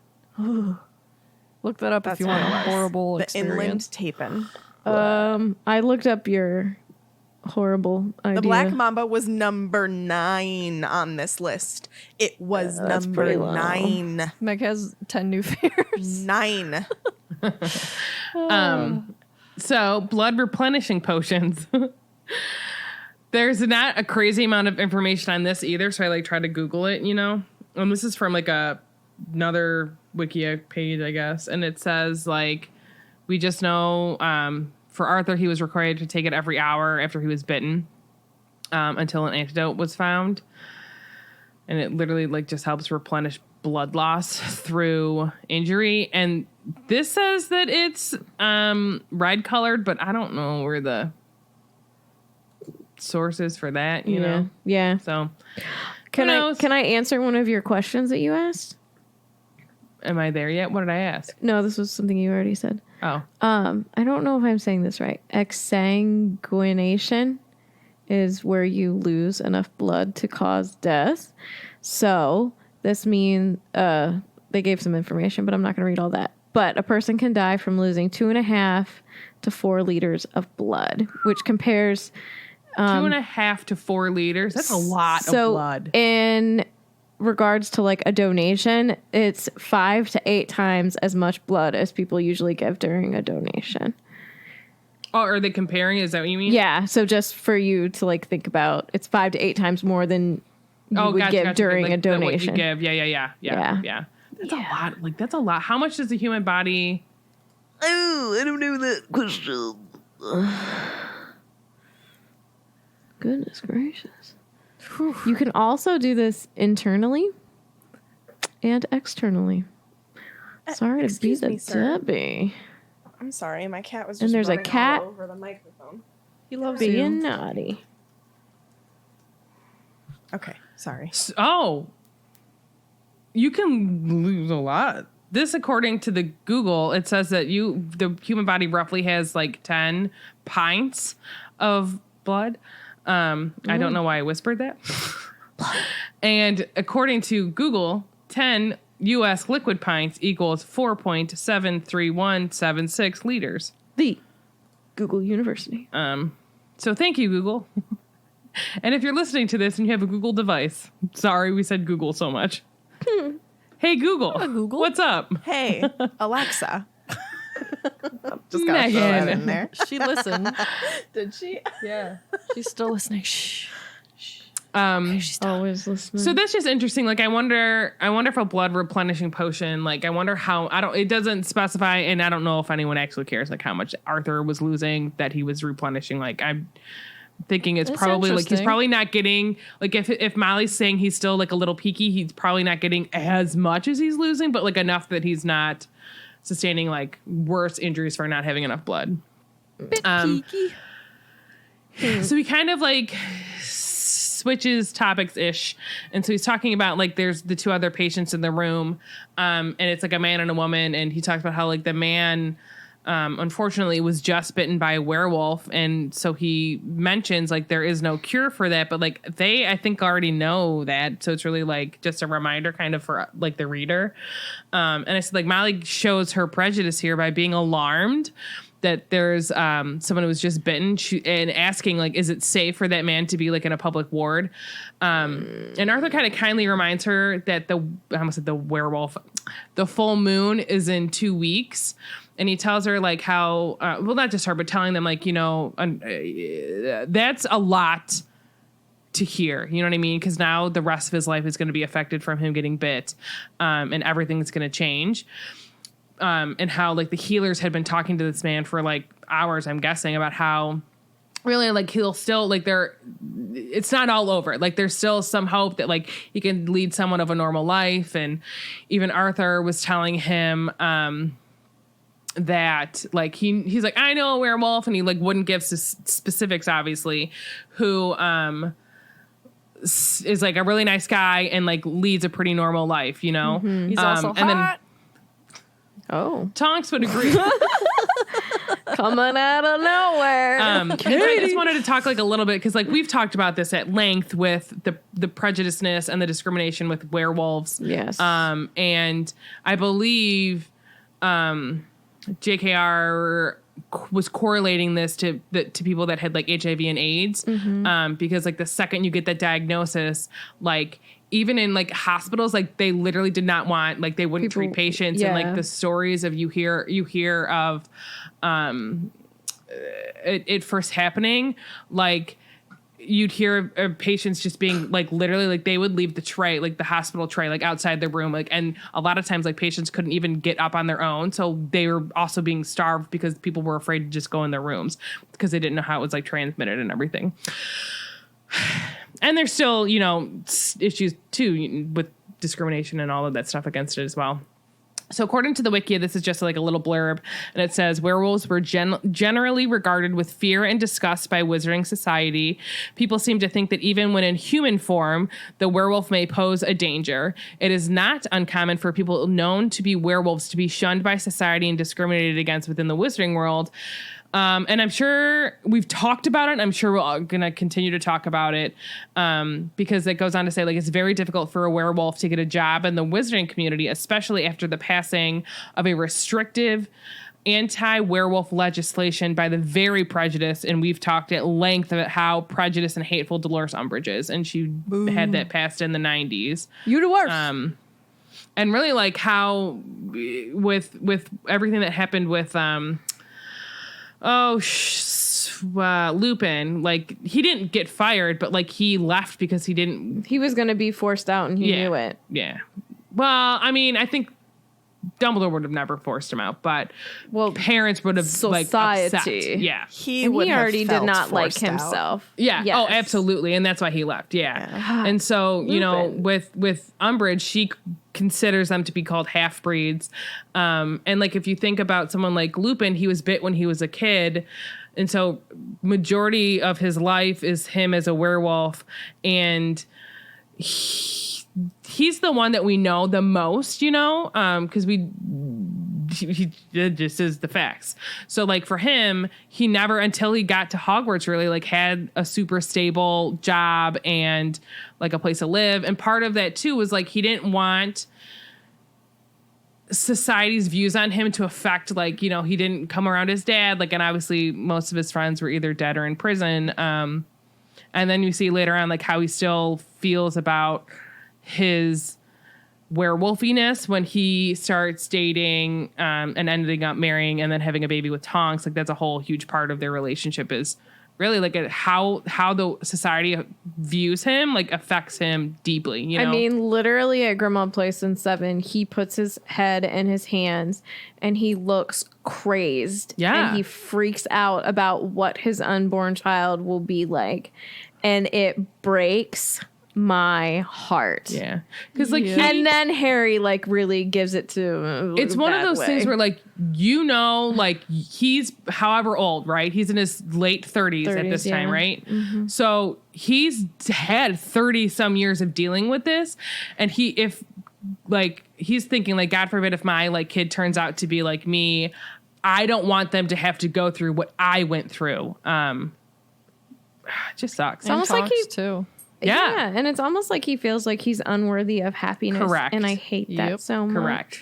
But that's because there are other issues, but like a big part of it is like society is telling him he's unworthy. You know what I mean? Like, Oh, yeah, you're disgusting, you're horrible. Why Validating blah, blah, blah, blah. that Yes. for him, which Yeah. is horrendous. But And then just a fun fact that so this is what, like a couple days before Christmas, and the next full moon, which would be in January 1996, was in fact about 2 weeks later, which was January 5th, 1996. thank you very much. You're welcome. I appreciate that. You're like welcome. a lot. And then he talks about the woman in the other bed. And he says that, like, she won't tell the healers what she was bit by. There's a huge chunk of her leg missing. And he's like, she's probably doing something illegal because she doesn't want to tell them. But, like, they can't heal her without knowing what bit her, or at least, like, tell us, and then we'll be able to do something, like, to help you more, maybe, if we know what we're dealing with. And so, like he said, they took whatever it was, bit her, took a chunk out of her leg, and, like, every time they went to change the bandage or, like, take the bandage off, like, a horrible smell, like, could be smelled, which... Smell. Let me that tell you, smell. it's awful. Can you smell it? Reminds me of Ron when he got bit by Norberta. He wouldn't tell Madame Pomfrey what bit him. Yeah, What did he say? A dog? I think A so. dog. Yeah. So, dork. and then so Fred, good old Fred, he diverts the conversation then, asking his dad if he's going to tell them what happened. And Arthur's like, y'all already know. Like, why are you asking me? And then he's like, I had a long day and I just, took a little snooze, and then a snake snuck up and bit me. And then he's like, of course, like, one of them was like, oh, did the prophet report it? Of course they didn't, because the ministry wouldn't want the public to know about a giant serpent there. And then Molly, like, while, like, 'cause the kids are asking, really, mostly Fred's asking. And then Arthur being Arthur, like, not that he's clueless, but, like, he's just talking to his kids. And she's like, Arthur, like, come on, like, you got to stop. Because she's like, you don't want to say too much in front of them. Because they were like, well, like, why were you there? Blah, blah, blah. And he's like, well, of course, like, it's his business where he was, and his kids don't need to know, and all that fun stuff. Because, like, they want to know. They want to know. I want to know why you were at the ministry. I want to know how that snaky snuck up on you. Done. Wonderful. You're welcome for the sounds of Tiffany.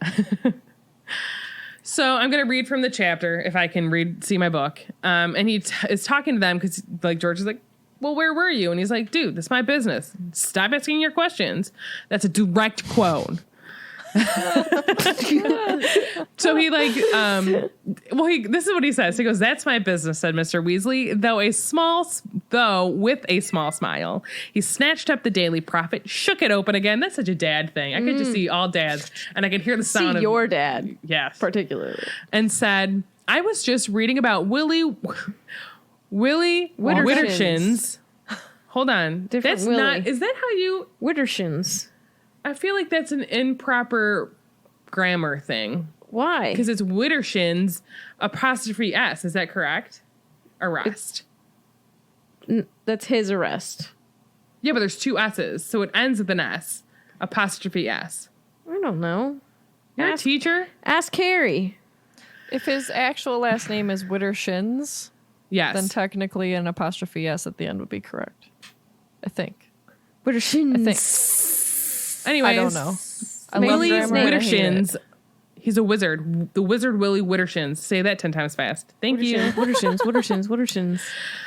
His arrest when you arrived. You know, Willie turned out to be behind those regurgitating toilets last summer. One of his jinxes backfired. The toilet exploded, and they found him lying unconscious in the wreckage, covered from head to foot. And then Fred interrupts him in a low voice. He's like, Fecal matter. when you say you were on duty, what were you doing? God, it's so good. I'm sorry I'm such a 12-year-old, but it's funny because he is talking about toilets. It's funny. Toilets are funny. So duty. If you're still here, you're in the right place. And then Molly is like, dude, like, we're not having this conversation. Let's talk more about Willie Wittershins. Willie. And then he basically was like, okay, I don't know how, but he was able to get off on the toilet charges. Like, he was able to clear his name. And he's like, I could only suppose gold changed hands. Well, wouldn't you know it? So anyways, we know this Willie dude was doing the toilet thing. And now he's been arrested for selling muggles biting doorknobs. So like Arthur's reading about this and he's like sure that there's no way this time like he'll be able to get out of trouble. And because this time 2 muggles had fingers lost from these doorknobs. So they needed to give them like they're now in St. Mungo's. The Maladies Hospital. And they had to give them like bone regrowth and memory modification. And so I wanted to talk a little bit more about Willie Wittershins. Willie, so, you were like, if you didn't know, no. like let's time Turner back. And they're all at the Hogshead meeting for the first time with the Dumbledore's army, right? And they are describing the people. Well, they being Harry's like looking at the people that are in this place, and one of them like had his whole head wrapped. Yep. Well, it turned out, guys, that's Willie Wittershins. It was Willie Wittershins. That's the wizard Willie Wittershins. Hello, everybody. My name is Willie Wittershins, and I'm here to listen in on your private meeting. My name is Willie, and I'm here to say y'all gonna get silly when we're having a party. I don't know. What? I lost it. So we know he's a British wizard because he's the wizard Willie Wittershins, who repeatedly he could be the new You're the new the me. bad version of Eric Munch is Willie Wittershins. So he was arrested by the Ministry of Magic for enchanting a series of the toilet like regurgitating. No. Are you okay? Regurgitating. Regurgitating toilets, and then he made a deal with the Ministry, Umbridge, that if he spied on Harry Potter and his friends, they would let him go. Umbridge. And then he carried out his assignment, and the Ministry kept to their end of the bargain and released him. He was later caught selling biting doorknobs and was subsequently given a prison sentence that he could not avoid. And this, I don't know where they're getting all of this information from, but it says Willie Wittershins eventually discovered he was a wizard and he procured a wand. So the wizard Willie Wittershins has a wand. What? Why did they even write that? I don't know. Oh my gosh. Shocking. That's literally the first sentence in his biography. Literally, we do find out later on that like, so he made a deal with Umbridge and Fudge. So he spied on them. He was there while they did their meeting thing, and that's how Umbridge found out and all of that stuff. And that's how he was able to avoid prosecution. And I think they do things like that where like, you know, if you snitch, you can get less time. Not always, but sometimes. Oh, they definitely do that. Yeah. Give you a plea deal if you snitch. And so my first question about these whole muggles and the Maladies hospital, right? Yeah. So they talk about bone regrowth is how they say it. But like, is it specifically like Skelegrow? But the internet doesn't specify. So would you assume? Yeah, or I is there would. some kind of new thing? Because when I Googled bone regrowth in Harry Potter, it only talks about him like with his broken arm, and then they're trying to fix it, and then all the bones in his arms go away. Remember that I would conversation? They were assume. missing a bone. Yeah. Oh, yeah. I would assume that they just mean Skelegrow. Because like Harry did have to stay in the hospital wing for that, so I would assume it would be the same thing if you weren't at school. One, I was thinking, I'm like, I wonder if the author just was like forgot about Skelegrow. Like, is this a plot hole that she just forgot that that's a thing that she named 3 books ago? I need a Skelegrow jingle. Yeah, honestly, like why not Skelegrow. just state Skelegrow. You're We all know growing what some it is. bones. Maybe she dumbed it down, assuming people wouldn't remember. Bones. We got to do some bone growing. I don't know. All of this is terrible. I like your Bones and tunes. bones. They're gonna grow. We gotta grow some bones.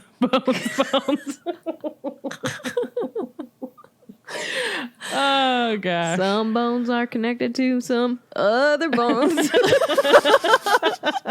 When you lose, let's give these muggles a hand because they actually really need them. Skelegro, grow your bones in a super painful way. Watch out. You'll get your bones back. And so then they talked about memory modification, but we've learned about obliviate. So like, is this a form of obliviate, or were they using like a neutralizer from Men in Black, which is an electrobiomechanical neutral transmitter zero synapse repositioner, which is just commonly referred to as a neuralizer, and it's a top secret device used by the Men in Black, men and women, Well, I'll people tell in you black. what. It's not top secret anymore. I almost said humans in black, but they're also aliens. And so it has the ability to wipe the mind of anyone who sees the flash. And then once people are neutralized, they seem to enter a trance, freeze, and they their eyes lose focus. And then you could give them a little spiel of, hey, your hand's going to feel a little funny like pins and needles. You just slapped on it funny. There were no biting doorknobs. Sure. But I wonder who was around. So what if there was a whole family of people? Did they all have to get neutralized? Probably. Neutralized? Obliviated? But that's okay. So here's my question. Do you think it was a form of obliviate? Yes. Megan. Yes, but I was just going to ask if anybody's been neuralized at the Men in Black ride at Universal, because I have been. I don't remember if I did or not. Oh, I don't know. I think I Nobody did. would remember. I don't know if I've ever been on it. So who's to say? I don't remember anything about it, though, actually. I guess we have to go on it again. Yeah. That's because you were neutralized or whatever you said. Neuralized. I like to think Neuralized. maybe it's not quite obliviate, because if it's memory modification, maybe obliviate just makes you forget however long your spell does, but maybe memory modification is I'm going to replace this memory with this. It's more complex maybe. But Say I think goodbye that still is obliviate, because Yeah. It's still Hermione uses obliviate to change But- the memory of the guys in the coffee shop. I don't think that she uses it in the book, does she? I think for the guys in the she just uses obliviate because she doesn't Hermione uses obliviate. That's what I'm saying. But I know in the movies with her parents, she says obliviate, but I don't think she actually uses it / says that in the book. Does she? I think I don't know, because she creates a whole history for them. That's what I'm saying. So I wonder if whatever she uses on her parents, not movie Hermione, book Hermione, Are we talking? that is more on the lines of to me, this is what they mean with memory modification. Maybe not obliviate, maybe a different form of it where you can modify the memory. What are you referring to muggles? What do you? What I'm saying is that's what I think they did to the Muggles. What book Hermione did to her parents, because she does not say obliviate in the book. In the movie, I believe she does. They don't. She only talks about what she did. They don't actually. There's no they don't scene say with what her. it is. Yeah. But that's here's how I always viewed it. I always viewed my obliviate take. as obliviate and whatever, your memory. If especially you have to be good at it. So you're gonna erase part of your memory completely, not modify it. That's how I viewed it, but I don't know if that is true. Well, if I'm thinking about the wizarding world and how a lot of them do treat muggles, I think maybe sometimes it would depend on the aura, because sometimes I feel or whoever's modifying let's talk memories. about this specific situation with these muggles being there. It literally said memory modification. I agree with you saying if they don't care, they're just going to obliviate. They're just going to obliviate them, yeah. But I'm asking, do you think there's some difference between memory modification and seems obliviate? More careful. Yeah. No, I think there's a difference. Okay. That's basically what I'm asking. I think it's related. See, I kind of Yeah. feel like obliviate is memory modification, and there's different levels of severity with it. Either you're erasing or you're modifying, but I think it's all called obliviation. Well, so I Googled Obliviate and on the wiki, and it talks about memory charms, and it says the memory charm, which is Obliviate, also known as the forgetfulness charm, was a charm that could be used to erase specific memories from an individual's mind. Was different from the charm that creates false memories. And that's according to a web chat with JKR. So I'm going to click on that and we'll see what. So Marchismo's asking about a Confundus Charm. So Confundus Charm just confuses and misdirects the target. I feel like Confundus So- would be easy to override. So like if I don't know. So like that could be more easily undone as opposed to like a memory modification. You know what I mean? I would think. So Caitlin I in the clicked. chat, Oh, go ahead. said that Hermione says she modified her parents' memories, but in the cafe she says it's the first time she uses Obliviate. So I don't know if So that. I think they're different then. So I clicked on the wiki, I clicked on the false memory charm, and that says it's the incantation is unknown. It's also known as the memory modification charm. And it's saying citation needed, so I don't know how cited this is, you know what I mean? It says it was a charm that could be used by a witch or wizard in order to add a memory to their victim's mind without the victim realizing it was not originally theirs. It differs from the memory charm in that the later erases memories while this one adds them, albeit wholly artificial ones.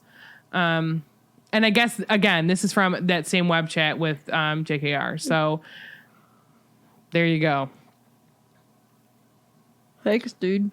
You're I like welcome. to think they're in the same charm family. I would agree.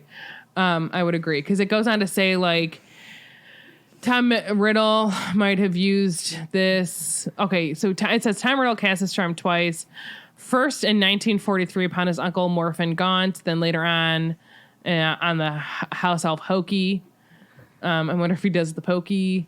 Both instances, sorry, that's a bad joke, were used to hide his crimes and make the victims believe they were responsible. Later that same year, Tom Riddle may have used the spell to make Harry Potter believe his godfather Sirius Black was being tortured by him in the Department of Mysteries. Department. Interesting. Mysteries. Yeah, because this is going on to say, like, it's possible that Voldemort simply created an image in Harry's mind through his tight Occlumen's connection with Harry. Oh, look what it says. Due to the Horcrux connection. Horcrux Connection. It was And then it doesn't say anything about these muggles, but maybe it's just such an inconvenient, such a small part in a chapter that they just, like, didn't read enough. I have another merch idea. The Horcrux Connection. And then it says this is possible that Instead of the Professor Rainbow Horcrux, it's not. Professor Horace Slughorn used it in the next school year to hide his memory of Voldemort and ask him about Horcruxes. And then we also know, like, Hermione used this in 1997 to make her parents believe that they were named Wendell and Monica Wilkins. I wonder if they were friends with Wendell Wilkins. And Wendell Wilkins was friends with Willie Wittershins, who was a wizard with a wand. Willie Wittershins was a wizard with a wand. Willy Wonka.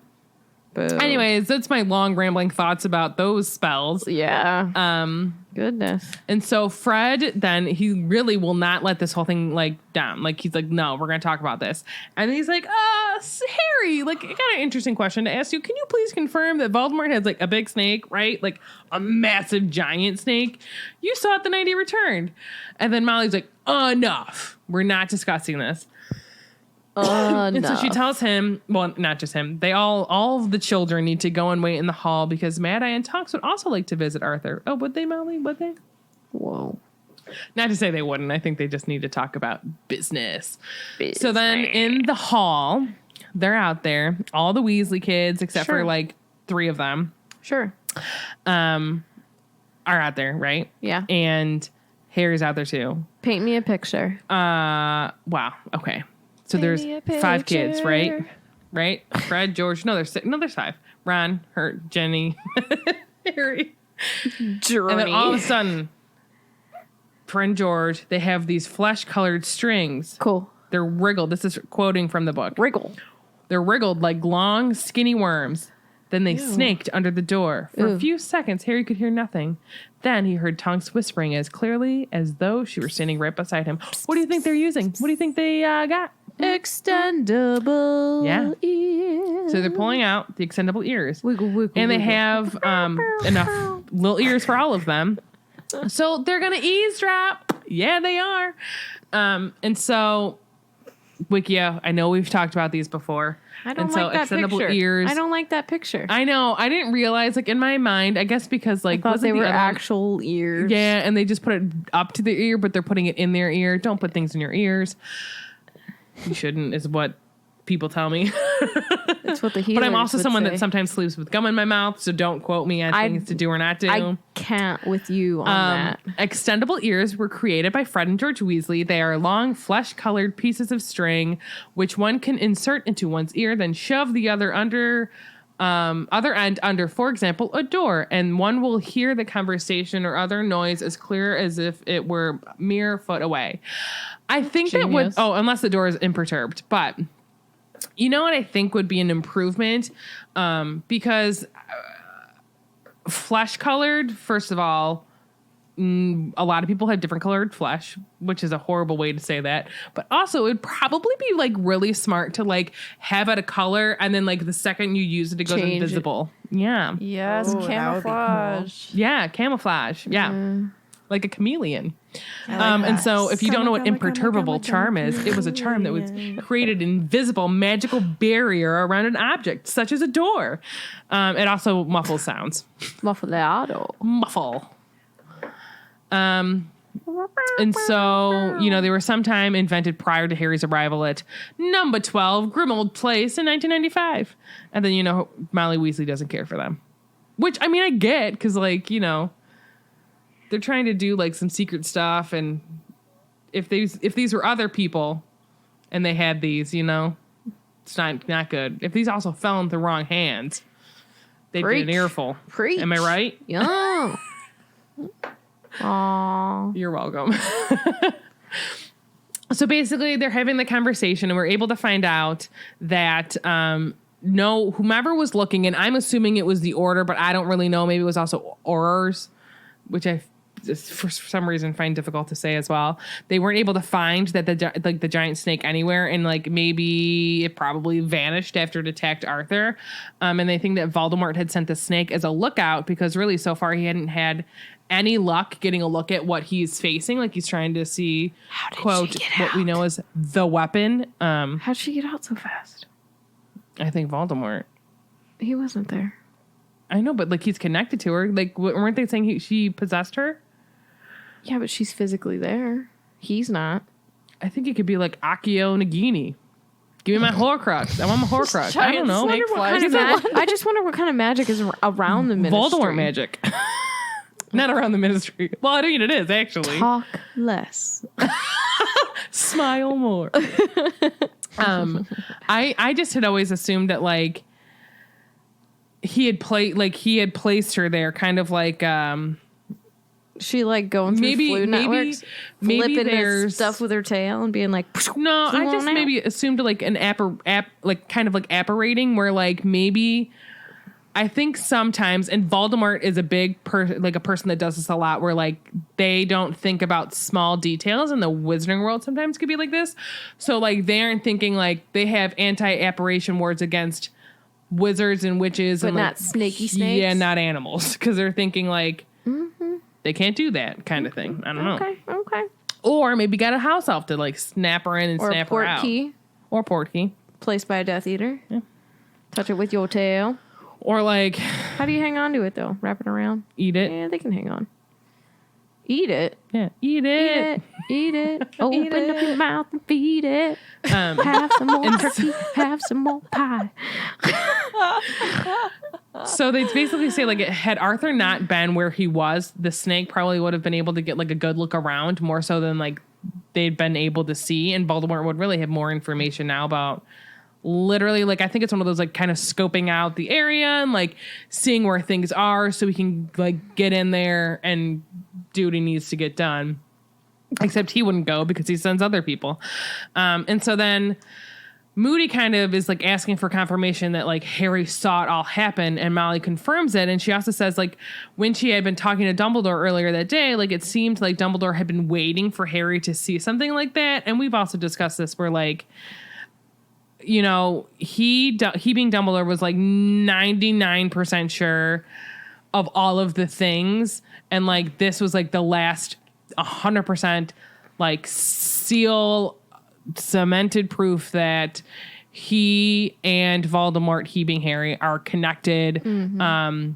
And like, that's a big reason why like he is not talking to Harry. He's not looking him in the eye because he's afraid more so like of that connection and the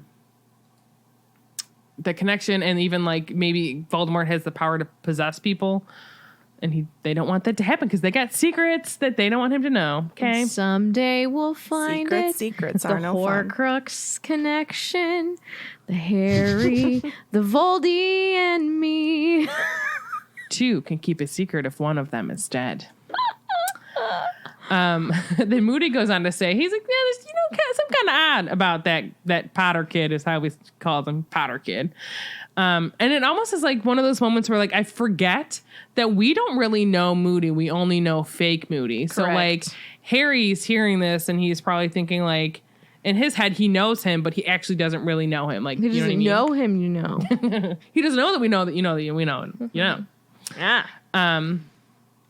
And, you know, Molly goes on to say, like, Dumbledore seemed to be really worried about Harry when she talked to him. And then, this is quoting from the book. It says, of course he's worried, growled Moody. The boy's seeing things from inside you know who's Snake. Obviously, Potter doesn't realize what that means. But if you know who's possessing him, Harry pulled the extendable ear out of his own, his heart hammering very fast and heat rushing up his face. He looked around at the others. They were all staring at him, the strings still trailing from their ears, looking suddenly fearful. I almost said terrified. Which is not a quote from them. Fearful. But I also wonder, like, what Fearful. else are they listening to? Like, what else did Moody say? You know what I mean? So, Yeah. like, they're also, it's Probably fearful, not much it's fearful to more. be in that situation.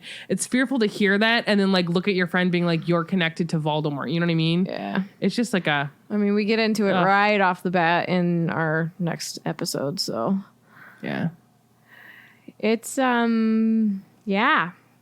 We'll talk about it next time. Lightning bolt round, lightning bolt round. Did everybody hear my Rainbow Connection song, but that I turned into the Horcrux Connection song? My God. Yes. Because I thought that was genius, and yeah. Oh man, they never heard I it. just feel bad for poor old Arthur. And someday we'll find it. The Horcrux Connection, the Potter, the Voldy, and me. Gorgeous. Oh my gosh, you guys are so I want Kermit to Many. actually sing that. Someday. No, I can't do a Kermit voice. I tried. I tried so hard. I got skies of green. No. It's blues. Skies of blue. Red roses too. She is asleep. She can't hear me. And okay. Ask me a question. I'll give you some answers. Let's see.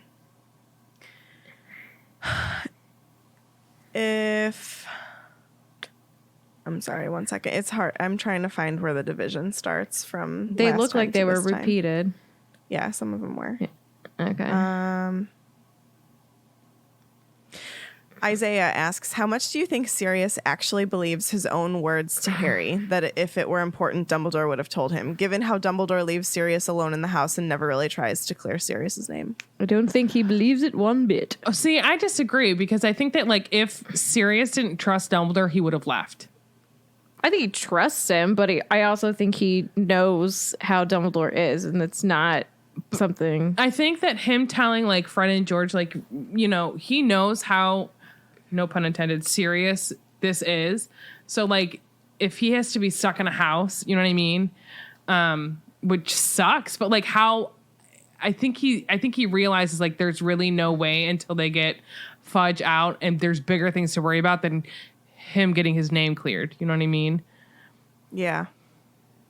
Yeah, I think I kind of am with Sarah. I think that I think Sirius does put his full faith in Dumbledore because I think that if Sirius or I think that if Sirius thinks that if Dumbledore knew something that was this affecting to Harry, that he would keep Sirius in the loop. I think he believes that. But I mean, obviously we know that that's not the case because of how Dumbledore is, but like in this moment, I think that Sirius thinks he's as in the loop as he can be. Mm-hmm. You know what I mean? Yeah. Or if anything, like he wants to believe it. Yeah, maybe it's more that.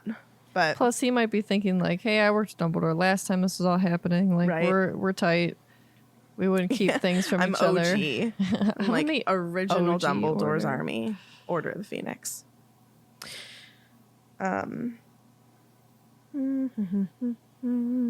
Kendra asks, "What's your best wizards dressing as Muggles look?" Ooh. Pajamas. A nightgown. What are you wearing? Is that a nightgown? It's a nightshirt, David, and that's not the issue. Wind pants, ballet flats, and a button down. Pants and I would totally go for like a full on windbreaker outfit, like the jacket, the pants. I want a velour tracksuit. everything. My gosh. I want juicy written on my butt. Swim trunks, leg warmers, a mesh tank top, Oh my god. and a fishing hat. Did you say mesh? Yes. I'm so into that.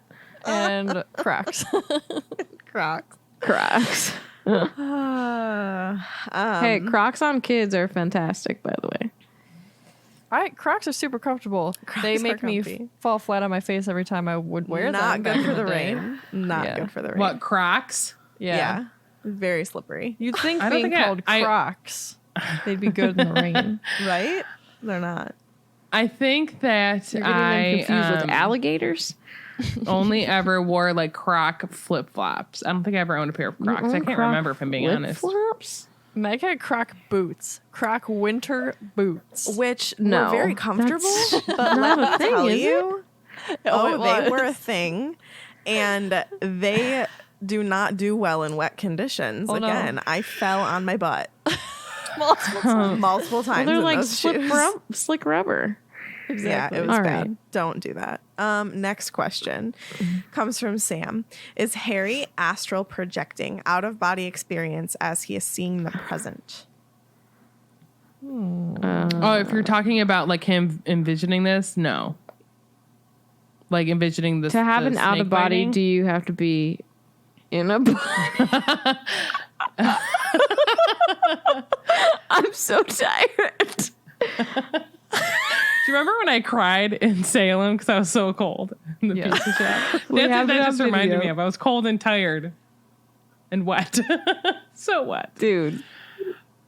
Soak to your underwear, Oh, man. gosh. I don't think so, but I don't have a reason why. I don't think so either. Hey, sometimes that's all we got, you know. Projection is a term used in esotericism to describe an intentional out of body experience that assumes the existence of a soul. Well, Harry doesn't have a soul. I don't. He has think two. He has two. so. This is true. He does. Well, have he two. doesn't really have two. He's got like two One and a and quarter. a seventh. Let's talk One about and a seven. spaghetti It sauce. would be 1 1/7 is what you mean. He's like got Yeah, that's what I one meant. and like a fourth cup of vodka sauce. Are there peppers and onions in the sauce? Just Sure. peppers and opinions. Garlic. Oh, that's a good design. Garlic. Garlic. Paisha asks, have you ever had an experience with someone or yourself that experienced some supernatural senses, like in touch with the dead, psychic, seer, etc.? Yeah, Yeah. in Gettysburg. Like you had somebody like Oh, no. do a psychic reading? No. Or you like felt things? Oh, Well, no, I I- felt for sure. And both also for in me. my own home. Yeah. You should do that on Felix File, or if you want. What? Talk about your experiences. I don't have that many because I mean, I'll just say this. I've been woken up like in my own room by someone like calling my name, like thinking it was my mom and no one was there. And I know that other people in my house have heard, like nothing ever bad. Yeah. But I scare easily. So it's like, okay, I'm not here to harm you. Like, I'm not here to bother you. Like, I just don't want you to bother me. And it stopped. One thing that happens to For me, me. all the time, and actually had just happened twice this week, where I smell my grandma's perfume. That happens to my That sister a happens to me lot. constantly. I've experienced something like that. But before, I have things where like I kind of like believe in signs, and even my mom does. So my mom had to have surgery. Was it in May or No. June? It was in the summer at some point. And she she now has two sisters that have passed away, but she had a sister, Lisa, that passed away like 20 some years ago. And like whenever she's like having a bad day, like not weird things will happen, but like sometimes like a picture of her grandparents will pop up, or like she'll be out to lunch and like the waitress's name would be Lisa, which was her sister's name. And so like I forget what happened like in the pre-op area, but like in her post-op, the nurses that were taking care of her, one was Brian and one was Patrick, which are my two uncles' names, like her brother's names. And she's like, oh my gosh, like weird stuff like that. Or like the one day I found my aunt's funeral card, like lying nowhere where it would be. My mom keeps it in her purse. And her purse is not in the same room. So it was like, okay, she's like, what do you want? Like, yeah, I'm thinking about you. You must like want to be like acknowledged kind of thing. So if that's, I don't know, that stuff like happens to me all the time, you know? Yeah. Yeah. Shortly after, so I was really close with my grandparents, and shortly after both of them passed away, I had like a really vivid dream about both of them that like, one, it felt super real, and two, it was like they were telling me that they were okay and everything was fine. It just like, I don't know. I've had those kind of experiences. Yeah, same here. Like when I had an aunt that passed away like 2 months ago, actually, and I had dreams like my grandma was in my dreams, and my other aunt Lisa that had passed away. It's weird, man, because you know, it's just like dreams that like makes me think, like looking back, like okay, like hey, like your family's here for you, everything's gonna be okay. Blah Yeah. blah blah blah blah. Yeah. That happens a lot where I have weird dreams, is what I call them. Marchismo asks, do you think wizards can cure cancer, etc., but don't share it with muggles? I've thought of that often. There's a line that Hagrid says that makes me believe that that's true. Isn't it Hagrid? He says something like, oh, well, if They would be muggles running to them knew for that we would- everything. Yeah. Yeah. I think probably. Or I yes. wonder if they would like like, you know, in those shows where like they found out like magic exists or like something exists, and then they drain it for all it's worth so they could like, because really like Right. Yeah. humans do not have a great track record, you know what I mean, with things like that, where they're gonna take all of the oil they can, and then the earth is dry of oil, or they can do all, you know, until okay, well, now All that's the bad for the earth. resources. Yeah, Drain yeah. them. Yeah. Non-renewables. And I think that's what they would do with muggles, or like witches and wizards, if they had that power, you know. Okay. But it wouldn't put it past them. I don't know. I Kate, like to think that they would help. It makes me think of Black Panther, where like Wakanda has all this advanced Yeah. technology and medicine, and And they hide don't themselves. share it, but then they end up deciding to share it. Yeah. Like if I was in that situation and I was like a wizard, like I would Heal help everybody work around you. for like a cancer research kind of thing, and like help along the ways of The miracles let's that get happen. them some way to, because God, cancer sucks, man. Indeed it does. It really does. Megan. I kind of always was under the impression that like most sicknesses and stuff that like muggles go through or like get like doesn't bother the wizarding community because of Yeah. magic. So like I I also would kind of think like their assume- DNA might be different. You know what I mean? Like yeah, potentially. it might just not affect them because of the way their genes are, and their genetics, and which is the same thing. But you know what I mean? Like scientifically speaking. I just always assumed that like cancer or you know, tumors or I don't know, just like things like that like can affect muggles. Like I would think wizards and witches can cure them in an instant, and that's not really ever the issue of how they would die. They would die from something that magically affects them, such as dragonpox or spattergoit, like all those things that we Yeah. were talking about with healers. Like those are the types of things that kill witches and wizards in terms of like health issues, as opposed to like muggle health issues. Yeah.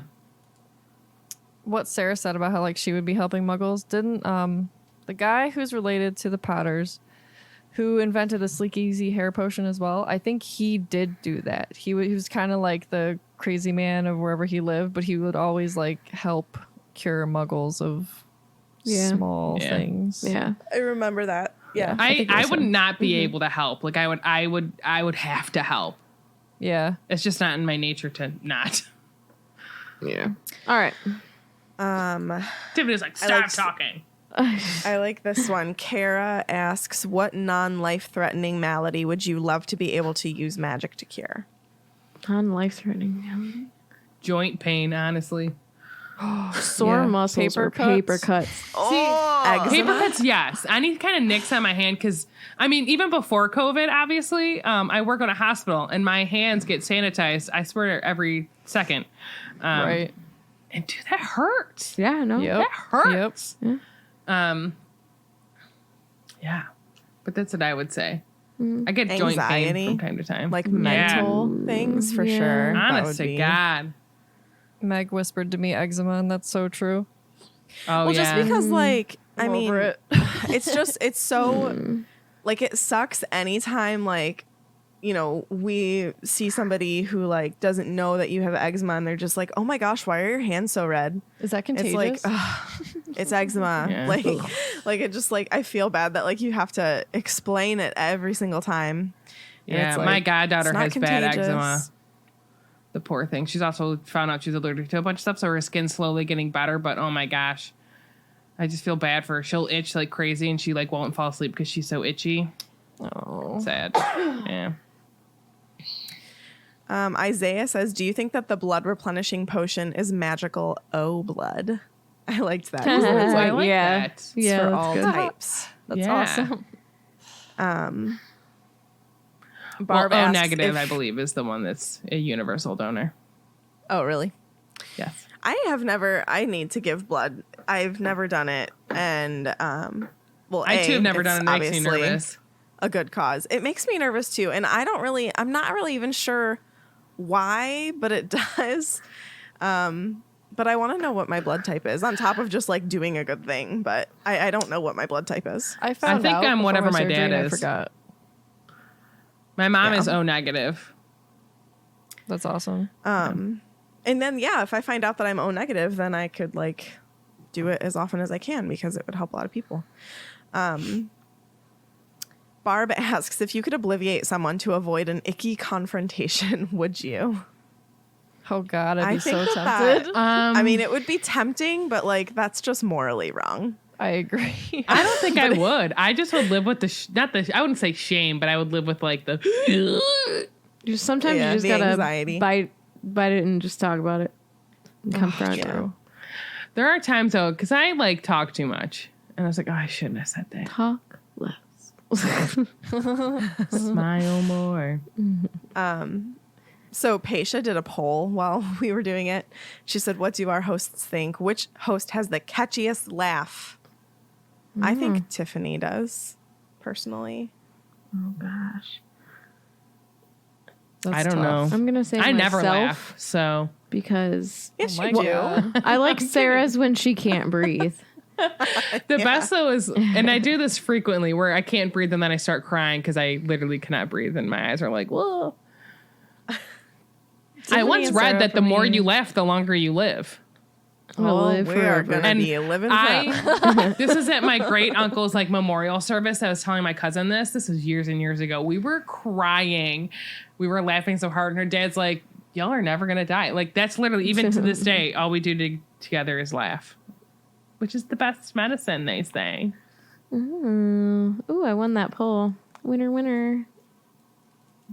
No, I don't want a chicken dinner. I want a dessert. I want my bed. A little Last cookie. question comes from Mia. Would a memory modification be classified as a charm and memory wiping be a curse? I liked that. Hmm. because isn't it based on like the not severity, but like wiping someone's memory is much more intrusive than, I mean, they're both intrusive, I guess. But I would say like completely wiping it. Like basically thinking like what Lockhart attempted to do to people is a curse, as opposed to like what Hermione did to the Death Eaters, which was like, I'm going to purposefully erase an hour of your memory and that's it. Whereas like Lockhart just went like all or nothing, you know? Yeah. Maybe it kind of depends on your intent too. I have a question. Yeah. Who would you hug first as Arthur? I'm just kidding. What? Oh, as Arthur. Oh, as Molly. Arthur. Yeah, probably my wife. Oh my god. I don't know that feeling, okay? I got a feeling. I'd probably hug Mad Eye. Ooh. Okay. Tell me a story. All right, this week's fan story comes from Bella Campbell. Hi, Katie, Megan, Sarah, and Tiffany. This is Bella Campbell. I'm 13 years old and discovered your podcast last summer. I'm truly in love with it. My Hogwarts house is Gryffindor, although I believe that I'd be a Ravenclaw Gryffindor hat stall. My wand is Aspenwood, Phoenix Feather Core, 12 3/4 inches. I was very surprised I'm not even 5 feet tall, and an unbending flexibility. My Patronus is a gray squirrel. I'm going to retake it because it's not my personality, and my Ilvermorny house is Thunderbird. I will just say, Bella, I didn't think my personality matched my Patronus, but it actually really does. And I can swim now. When I was in second grade, there were these two, quote, crazy kids who would run around in robes screaming stupefy or even Avada Kedavra. I, of course, had no clue what this meant. I just assumed they were playing a weird Harry Potter game.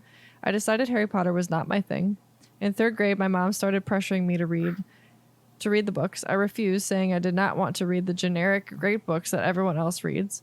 I gave in halfway through third grade after my Potterhead friends started telling me to read them. I started the first book and was immediately hooked, deciding I was a Ravenclaw because I'm that nerdy straight-A student.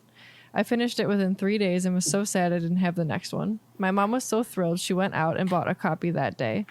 I continued to read at a superhuman pace until the Order of the Phoenix. I was about halfway through when I decided I was sick of stupid Umbridge and Harry's life was getting quite boring. I quit reading until fourth grade when my Potterhead friends started giving me spoilers and I picked up the fifth book again. I reread The Sorcerer's Stone with my class and played Quidditch on the field for Harry Potter Day. Fun. I know. That's awesome. I finished the fifth book with great effort and loved the sixth, which I discovered moved much quicker. I then read the seventh, which may be my favorite because of the insight on Snape and Lily. I read The Cursed Child when it came out, and I was horrified that book came out of such a great author. I just didn't like the plot line, and I didn't think it represented the trio well. My friend wrote an amazing review on the book. She gave us the link. I wanted to be sorted for real, though. I logged on to Pottermore and quickly discovered that you had to be 13 years old, which I think is stupid. Hogwarts students get sorted at 11. That's fair. Yeah. That's fair. She's a smart cookie. Being the goody two-shoes that I am, I waited until my 13th birthday. On February 6, 2020, I logged onto Pottermore and created my account. That's something that I would do. I'd be like, no, I can't. I would have lied. Same. I'm 13. I'm old enough. Kudos to you, Bella. You might be a Hufflepuff. You gotta be true. I lied to get into Facebook before it was like allowed for everybody. And your wife Facebook I is lied to get in a trash. lot No, I'm of just them. kidding. That sounds terrible. Terrible. But Terrible. great. On February 6, 2020, I logged on to Pottermore and created my account. By then, I knew I was a Hermione-type person and that the decision was between Gryffindor and Ravenclaw. I was sorted into Gryffindor and was very excited. Yeah, you Iggy's were. also excited. Next, I took the wand quiz. Then I took the Patronus quiz and was disappointed with the gray squirrel. And so now I think my Patronus is some sort of large dog. I would have loved a squirrel. Same. Come on, Chubbs. So cute. I reread the series last summer and realized the extent of my Potter obsession. I found your podcast and absolutely love it, especially the tangents. Thank you for putting so much of your life into this so everyone can enjoy. Update, my sister, 9, has started the series. She claims to really like them, although whenever I ask her about a major plot point, for example, where did Harry and the gang break into at the end of Order, she simply replies, I have a bad memory. But I've gotten my dad into it as well. He's listening on audiobooks and I must say absorbing way more content than Ruby. Don't let the muggles get you down. I just, Thanks. first of all, thank you. And then I just want to point out last sentence of the paragraph before she updated us. Thank you for putting so much of your life into this so everyone can enjoy. Thank you for saying that, because it's nice to know that people recognize, like, it's not just sitting down and talking with your friends. That's only a very small portion of what we do. So thank you. Say that it's 3 hours long. But it is only a small But yeah, portion. there's a lot of behind the scenes that we do put a lot of, like, and each, I think, like, what's cool too, that there's 4 of us from like 4 different houses, and also, like, we're just obviously 4 separate human beings. Yeah. Like, we each put our own spin on the notes. Yeah. Yeah. So just thank you for that. And Like, thank I you for your asked you, story. how many pints of blood does a human have? You know what I mean? Yeah. How many can you lose? These are questions that we have answered. Honestly, And Tiffany's like, Gryffindor rules. Yeah. And so does Bella, because she's a Gryffindor. I also, first of all, Bella, you're awesome, and I love your story, and thank you. But I also want to say that I don't know what made me go and, like, check through all of our voicemails recently. But I did. And there are some really, really adorable voicemails that I think I might ask our editor-in-chief to include in this episode. I think that this may be, like, their only way, really, to, like, try to communicate with us, you know, because, like, they probably don't have access to social media or anything. unless but, you're like, Sarah and just lied. these, like, little adorable... I didn't lie about social media. adorable, like, 10, 11-year-olds, 12-year-olds that left us messages just saying how they love our podcast. We make them laugh. There was one particular one that said that her sister was reading the books and she felt like she could never catch up to her sister's knowledge on the books.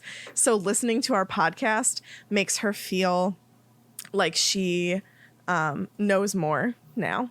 So I just, like, it's just so sweet. So I'm going to download a couple of them and have our friend Bev put some in now for you guys to listen to.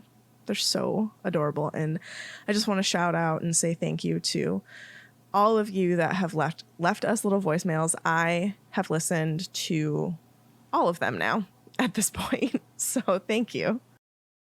Hey ladies, I'm Stella. I'm 11 years old and I love your podcast so much. You always make me laugh. My sister read the Harry Potter series and loved it. She is older than me and I always felt like she knew more about it than me, even though we both read it. Listening to your podcast makes me feel equal with her. You guys always make me happy and listening puts a smile on my face. I'm a Ravenclaw and my Patronus is a Robin. Thank you all again so much. Hey, Swish and Flick. My name's Hannah. I'm 13 years old. I'm a Hufflepuff, and I live in Arizona. So I've only listened to your guys' podcast for about 2 weeks, but I listen all the time to try and catch up for the new episodes. I love you guys so much, and I hope you guys, like, hear this. I mean, you probably will, but yeah. So, bye. Love you guys. Hi, my name is Carolyn Schultz, and I'm 11 years old. I am in Ravenclaw. My Patronus is a dolphin. My wand is chestnut wood with a unicorn hair, 10 3/4 inches, unyielding flexibility. My Ilvermorny house is Thunderbird. And I love Harry Potter. And it's always kept me calm. And actually, my older sister got me into it a couple years ago, and I fell instantly in love with it. Hi, Chris and Flick. My name is Francis. I'm 11, and I just wanted to leave a voicemail to say thank you for all the work you put in to the podcast. I don't know firsthand how much work it is, but I just wanted to let you know that I and I'm sure all of your other listeners are very grateful for all the work that you do to put out amazing content and make us laugh when we listen. So stay safe and thank you. Nice. Katie, do you have a joke? Katie? I do. Also, last time, Bella, you rule. Yes. Oh, which one did I pick? Oh, okay. Where? There's just so many. I've started like bookmarking these things. Where does Barty Crouch sleep? On a Barty couch. Oh my gosh. I don't approve. Do you want another one? I have another one bookmarked. Yeah, I thought it was gonna be like a junior bed or something. I don't Sorry. know. Now I don't remember which one it was, but you know, I could do another Barty one. Why did Barty Crouch Jr. stop drinking Polyjuice Potion? It was making him moody. That's a good one. And now I'm done. I like that.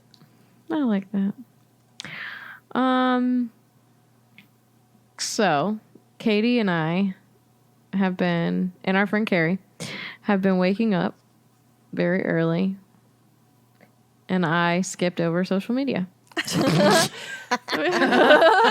was just gonna roll with it. I was like, I will flip flop it. They know where to find us. Find us on Facebook, Whatever. Twitter, Instagram, Swish Flickcast. Follow me and Katie at the Petrus Family. Follow Tiffany at Tiff_Swish_Flick and Sarah at O'Malley with 3 H's. Also, if you're interested in supporting us, we have some updates potentially coming to our Patreon that I'm pretty excited about. So if you're interested in supporting, head on over to patreon.com/swishflickcast and choose your level if you're interested. And thank you to our current patrons. But yeah, I'm excited for some new stuff maybe. Be on the lookout. Woot woot. Okay, Tiffany. Okay, Now you may Go ahead. so now Katie and I and our friend Carrie have been getting up and working out together. We're doing a program and we're watching it. We're streaming it, and then we're on FaceTime as well. And it's been great. We've been really sore. Dude, I don't think I have arms anymore. I need some Skelegro. just dead. You know, you need like a muscle something. Muscle grow. Yeah. That could be like dangerous.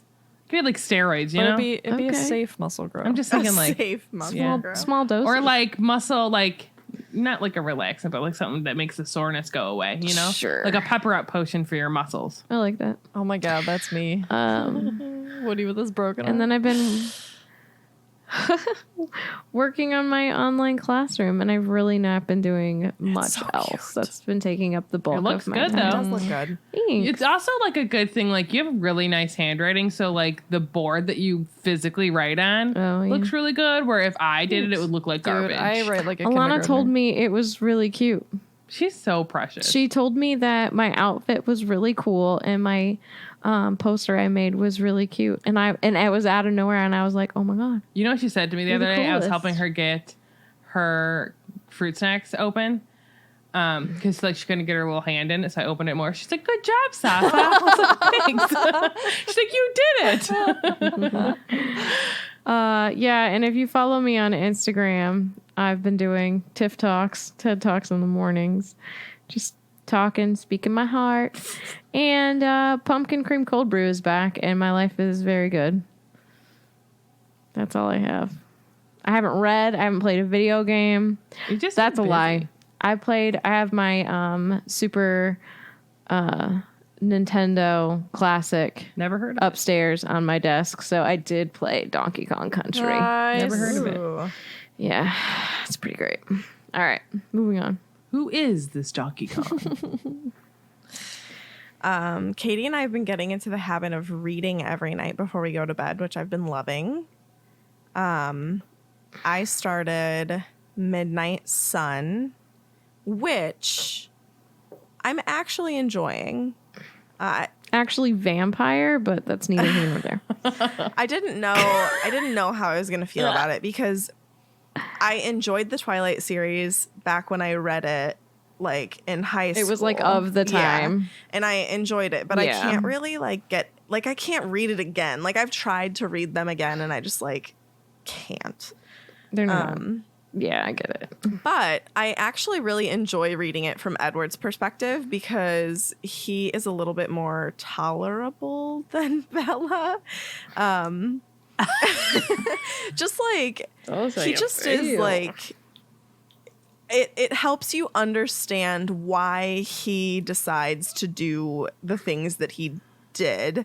And I appreciate that because, like, potentially coming from Bella's side, you're just kind of like, oh, God, this guy is just, like, so moody and blah, blah, blah. But, like, now you understand, like, why he felt the way that he did and, like, the decisions that he made and why he made those decisions. And it's actually, like, a lot more informative than the original Twilight.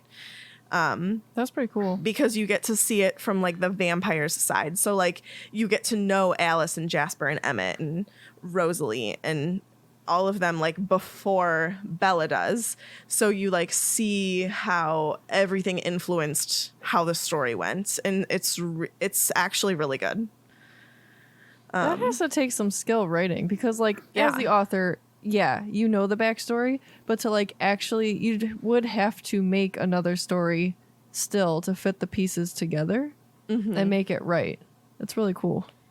Yeah, Mia, I feel the same way. I'm interested because I do believe that she said she's going to put these out for all of the books. And New Moon, like, reading that one really annoyed me because, like, you just really didn't comprehend why Edward left, like, for almost the whole book.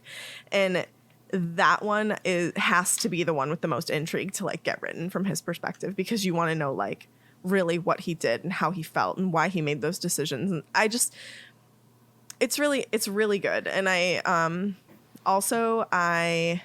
have gotten told by quite a few people to read a book by, I think her name is Jenny Colman. Anyway, it's like another British chick lit book. And I think I've had like 4 or 5 people tell me about this specific book. And of course I can't pull it up right now because my phone is dead. But it's next. Every time you say chiclet, I think of the gum. I know. The gum, the worst gum. I think of the gum too, but Is That it and the worst Fruit or the Stripes. best? see, Fruit fruit stripes Stripes is good for okay, about 10 Fruit Stripes- seconds. Is it this one? Yeah. And then it's the worst. I also am like very much a minty gum chewer. I don't typically care for other flavors.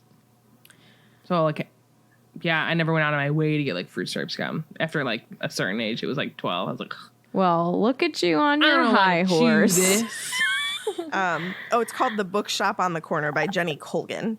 So I downloaded that, and that's going to be next on my list. But I want to continue like reading every night. It's been like a good way to like just calm, decompress at the end of the night. And That's good. yeah, and Katie and I have been like we've been like rearranging our work schedule to be able to like enjoy the parks and stuff in the mornings, which has been kind of nice. Like get your fun in the morning and then work in the afternoon. You were up early working today, though. I was, because I wanted to get that out before I went and had fun, because it was like just giving me anxiety to like get it done. So I like did a project this morning before we went anywhere. But yeah, we went to Hollywood. See, I'm like the opposite. I got to get everything done first. I like that better, and then I have like the rest of the day free, and I don't have to worry about stuff. That's just me, though. That's why I work we out in the morning. alternate. Like we Yeah. alternate. I prefer to work out in the morning. It's just like for Saturdays and Sundays, like I want Saturdays and Sundays to be like full decompress days, and like maybe even like in the mornings on Saturdays or Sundays, I might even potentially work, because like we want to be able to enjoy the parks, and I'm not going to a park on the weekend right now because it's way too busy. So we kind of make our park days like in the middle of the week as opposed to the weekend. But yeah. So we went to Hollywood Studios this morning and got to ride Rise of the Resistance and Mickey and Minnie's Runaway Railway, which Mickey and Minnie's is probably my new favorite Disney ride right now. And then also we obtained the Guinevere popcorn bucket, which is such like a stupid thing to be excited about, but I love it because I love Onward so much. And like this popcorn bucket, like the wheels work, and you can turn Do the wheels on the bus go round and round? and you can turn her lights on, and it's just so cool. I just love it. So yeah, that's my life right now.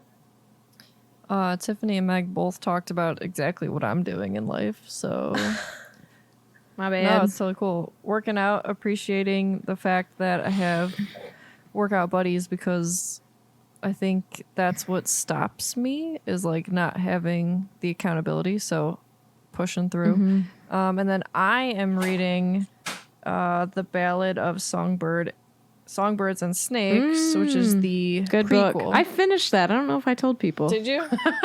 I never started it. Is that in someone else's point of I view actually- too? Oh, It's a prequel. prequel to the Hunger It's a Games. prequel. It's It's about fantastic. no. I'm obsessed. Did you get a real copy or like an internet copy? Internet. Audible. Oh, yeah. I finished another book too on Audible. I finished Girls Stop Apologizing. Oh, nice. If something's gonna fire you up, it's that book. Seriously. Crazy. It makes you want to just take on the world. So that was pretty good. Sorry, you're Kate. fine. You reminded me that I had actually finished things. Also in the middle of listening to Seven again. Can never listen to it enough. Finish Eye of the World. I want to talk about it. Jeez. I'm listening to these books. It's easier. Listen to that one. Listen to my... Katie, what else are you doing with your life, my friend? Isn't that book amazing though? Yeah, it's really good. Like, I'm flying through it. It's a really I was good book. worried in the beginning I enjoyed it. that they were gonna try to like make you like him, and that really annoyed me and made me mad. But Yeah. it doesn't No, wind up he's- that way. So it's good. Spoilers. Spoiler alert. Not really. He's just as Well, terrible as you thought he was. Yeah, he is who you think he is. But I loved watching it progress, and I'm really interested to see. She's speeding through it, Yeah. but it's so good. It's easy to, well, a I quick listened to it, read. but it's easy to get hooked good. into. Because, like, every chapter, this is not a spoiler, every chapter has, like, a cliffhanger. Like, every chapter. So I'm like, Yeah. okay, I'm going to finish this chapter, and then I'm going to go to bed because it's getting late. And I've, like, been getting up and, It's like, the worst. working out, right? And then, Yeah. like, it says the craziest thing. And then I'm like, I can't, I have to keep reading. I have no choice. You know what's so interesting? So you know how like there's on Inkwell Threads, they have I think a shirt and a sweatshirt that's like one more Yeah. chapter. But like when I'm reading a book like that, I typically just make myself like, no, you have to go to bed, and it's usually in the middle of a chapter. I'm like, you can't I had finish. to Like, last night. You gotta go. I had to do that last night because I was so tired. I literally like fell asleep in the middle of a sentence and was like, okay, I'm not going to retain anything. I need to go to bed. That happens to me as well. What about you, Sarah? Don't say you're not doing anything because you always that's say a that and then you lie. say 12 things that you're doing. Well, Tell them what you failed school today. has started. What? Tell them what you failed today. What did I? Oh, so I tried to build another thing for Tiffany, and I told her I'm never building her another thing. It was not easy. The holes were not lining up correctly. To be fair, it had missing parts. Yeah, which I thought, but I wasn't sure. That's so. But I also have been frustrating. working out, but like on my own, I've been riding. We have a stationary bike. job, so Sarah. this week alone, I've biked 37 miles. Good job, Sasa. And it's been fun. Literally 1,000 miles. pouring or sweat. Don't even work out. maybe I'll try to get to 1,000 miles by the end of the year. Dude, that'd be cool. That's a good idea. It's a lot of miles. A lot of miles. Somebody do the math on that. How many miles is that a day? Yeah, someone do the math. Vinny, do the math. You're good at math. Vinny knows about How many numbers. DeVitos is that? How many DeVitos do I have to What roll is or bike? pie? And can I get Um, cherry? What else have I done? School started. I'm still kind of reading The Dragon Reborn. I've been busy because last week I was like painting and stuff, so I'm going to continue to do that this weekend because I'll have more help because last weekend I worked, so I'm off this weekend. So I'll help paint with them. Because I need to convert what? I want to know Sarah how needs- many miles a day do I have to bike if I want to bike 1,000 miles, including my 37. So you could take that off of so it would be what, 963 There's 100 miles. You need to do less than 8 a day. There's 127 days left of the year. Yeah. Oh, I could easily Yeah. do that. I could Bum. easily do that because I really, so like my family's doing this this challenge that I'm not allowed to say the name of because it's got a swear in it that I named it.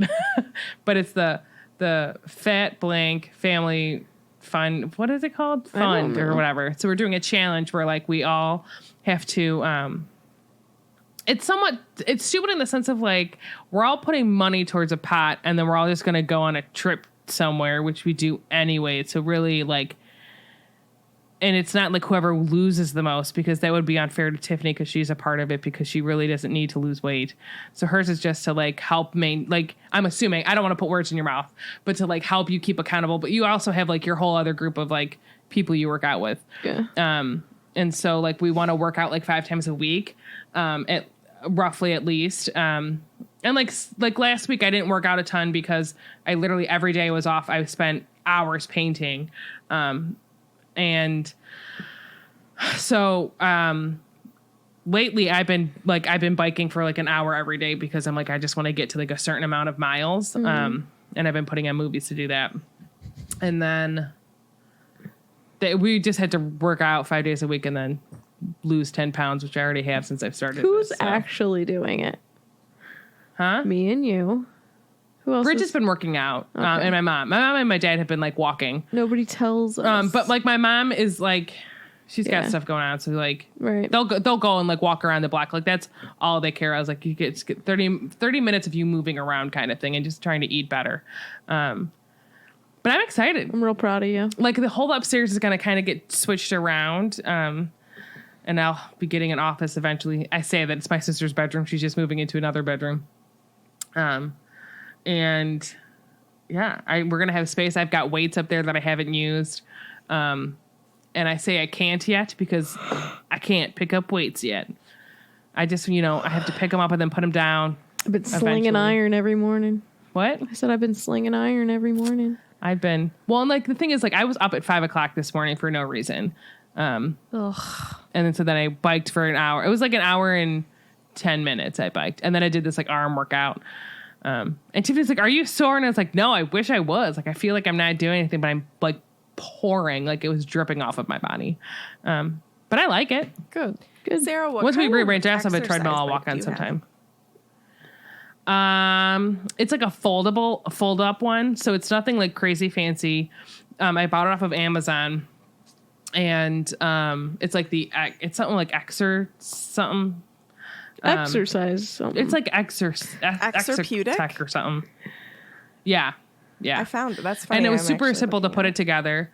And I wanted it so I could like fold, like if we needed to move it around, it's super easy to move around. And it like keeps track of like your pulse rate. What does it keep track of? Your pulse rate, how far you've gone, your timing. It also keeps track of like the total miles that your bike has done. And then you can change the tension on it, which is cool. I typically just do 5 because it's roughly right in the middle. Cool. Yeah. And that's pretty much my life. I've got nothing else going on. But I will ask you that you keep my mom in your prayers. Indeed. And my family. And, everybody. Can do. And Tiffany. Me. Can we do for Maladies and Malords? I was going to say Maladies and my dudes. Yes. Maladies, my dudes. My peeps. All right, for Maladies, my dudes, and my peeps. Yes. That concludes this week's episode. Thank you so much for listening, and don't let the muggles get you down. Amazing! Just my voice! Trees of green. 10 minutes later, trees are green. Trees are great. I would have woken up in the middle of the night. It was trees. They were green. It was the trees are green. Oh my god, I'm gonna put a video in the Discord that's like my favorite cat video. I'll just say one of my favorites because I have way too many. And someday we'll find it. The Wi-Fi connection. The Sarah, the Tiffany, and Swish. What the nuggets? Hello and welcome to Actually, episode. Tiffany. Oh God bless you. Bless your little heart. I love you. Okay, just kidding. Oh, Is she though? Katie. Katie, Why? Oh no. tell your Real snake wife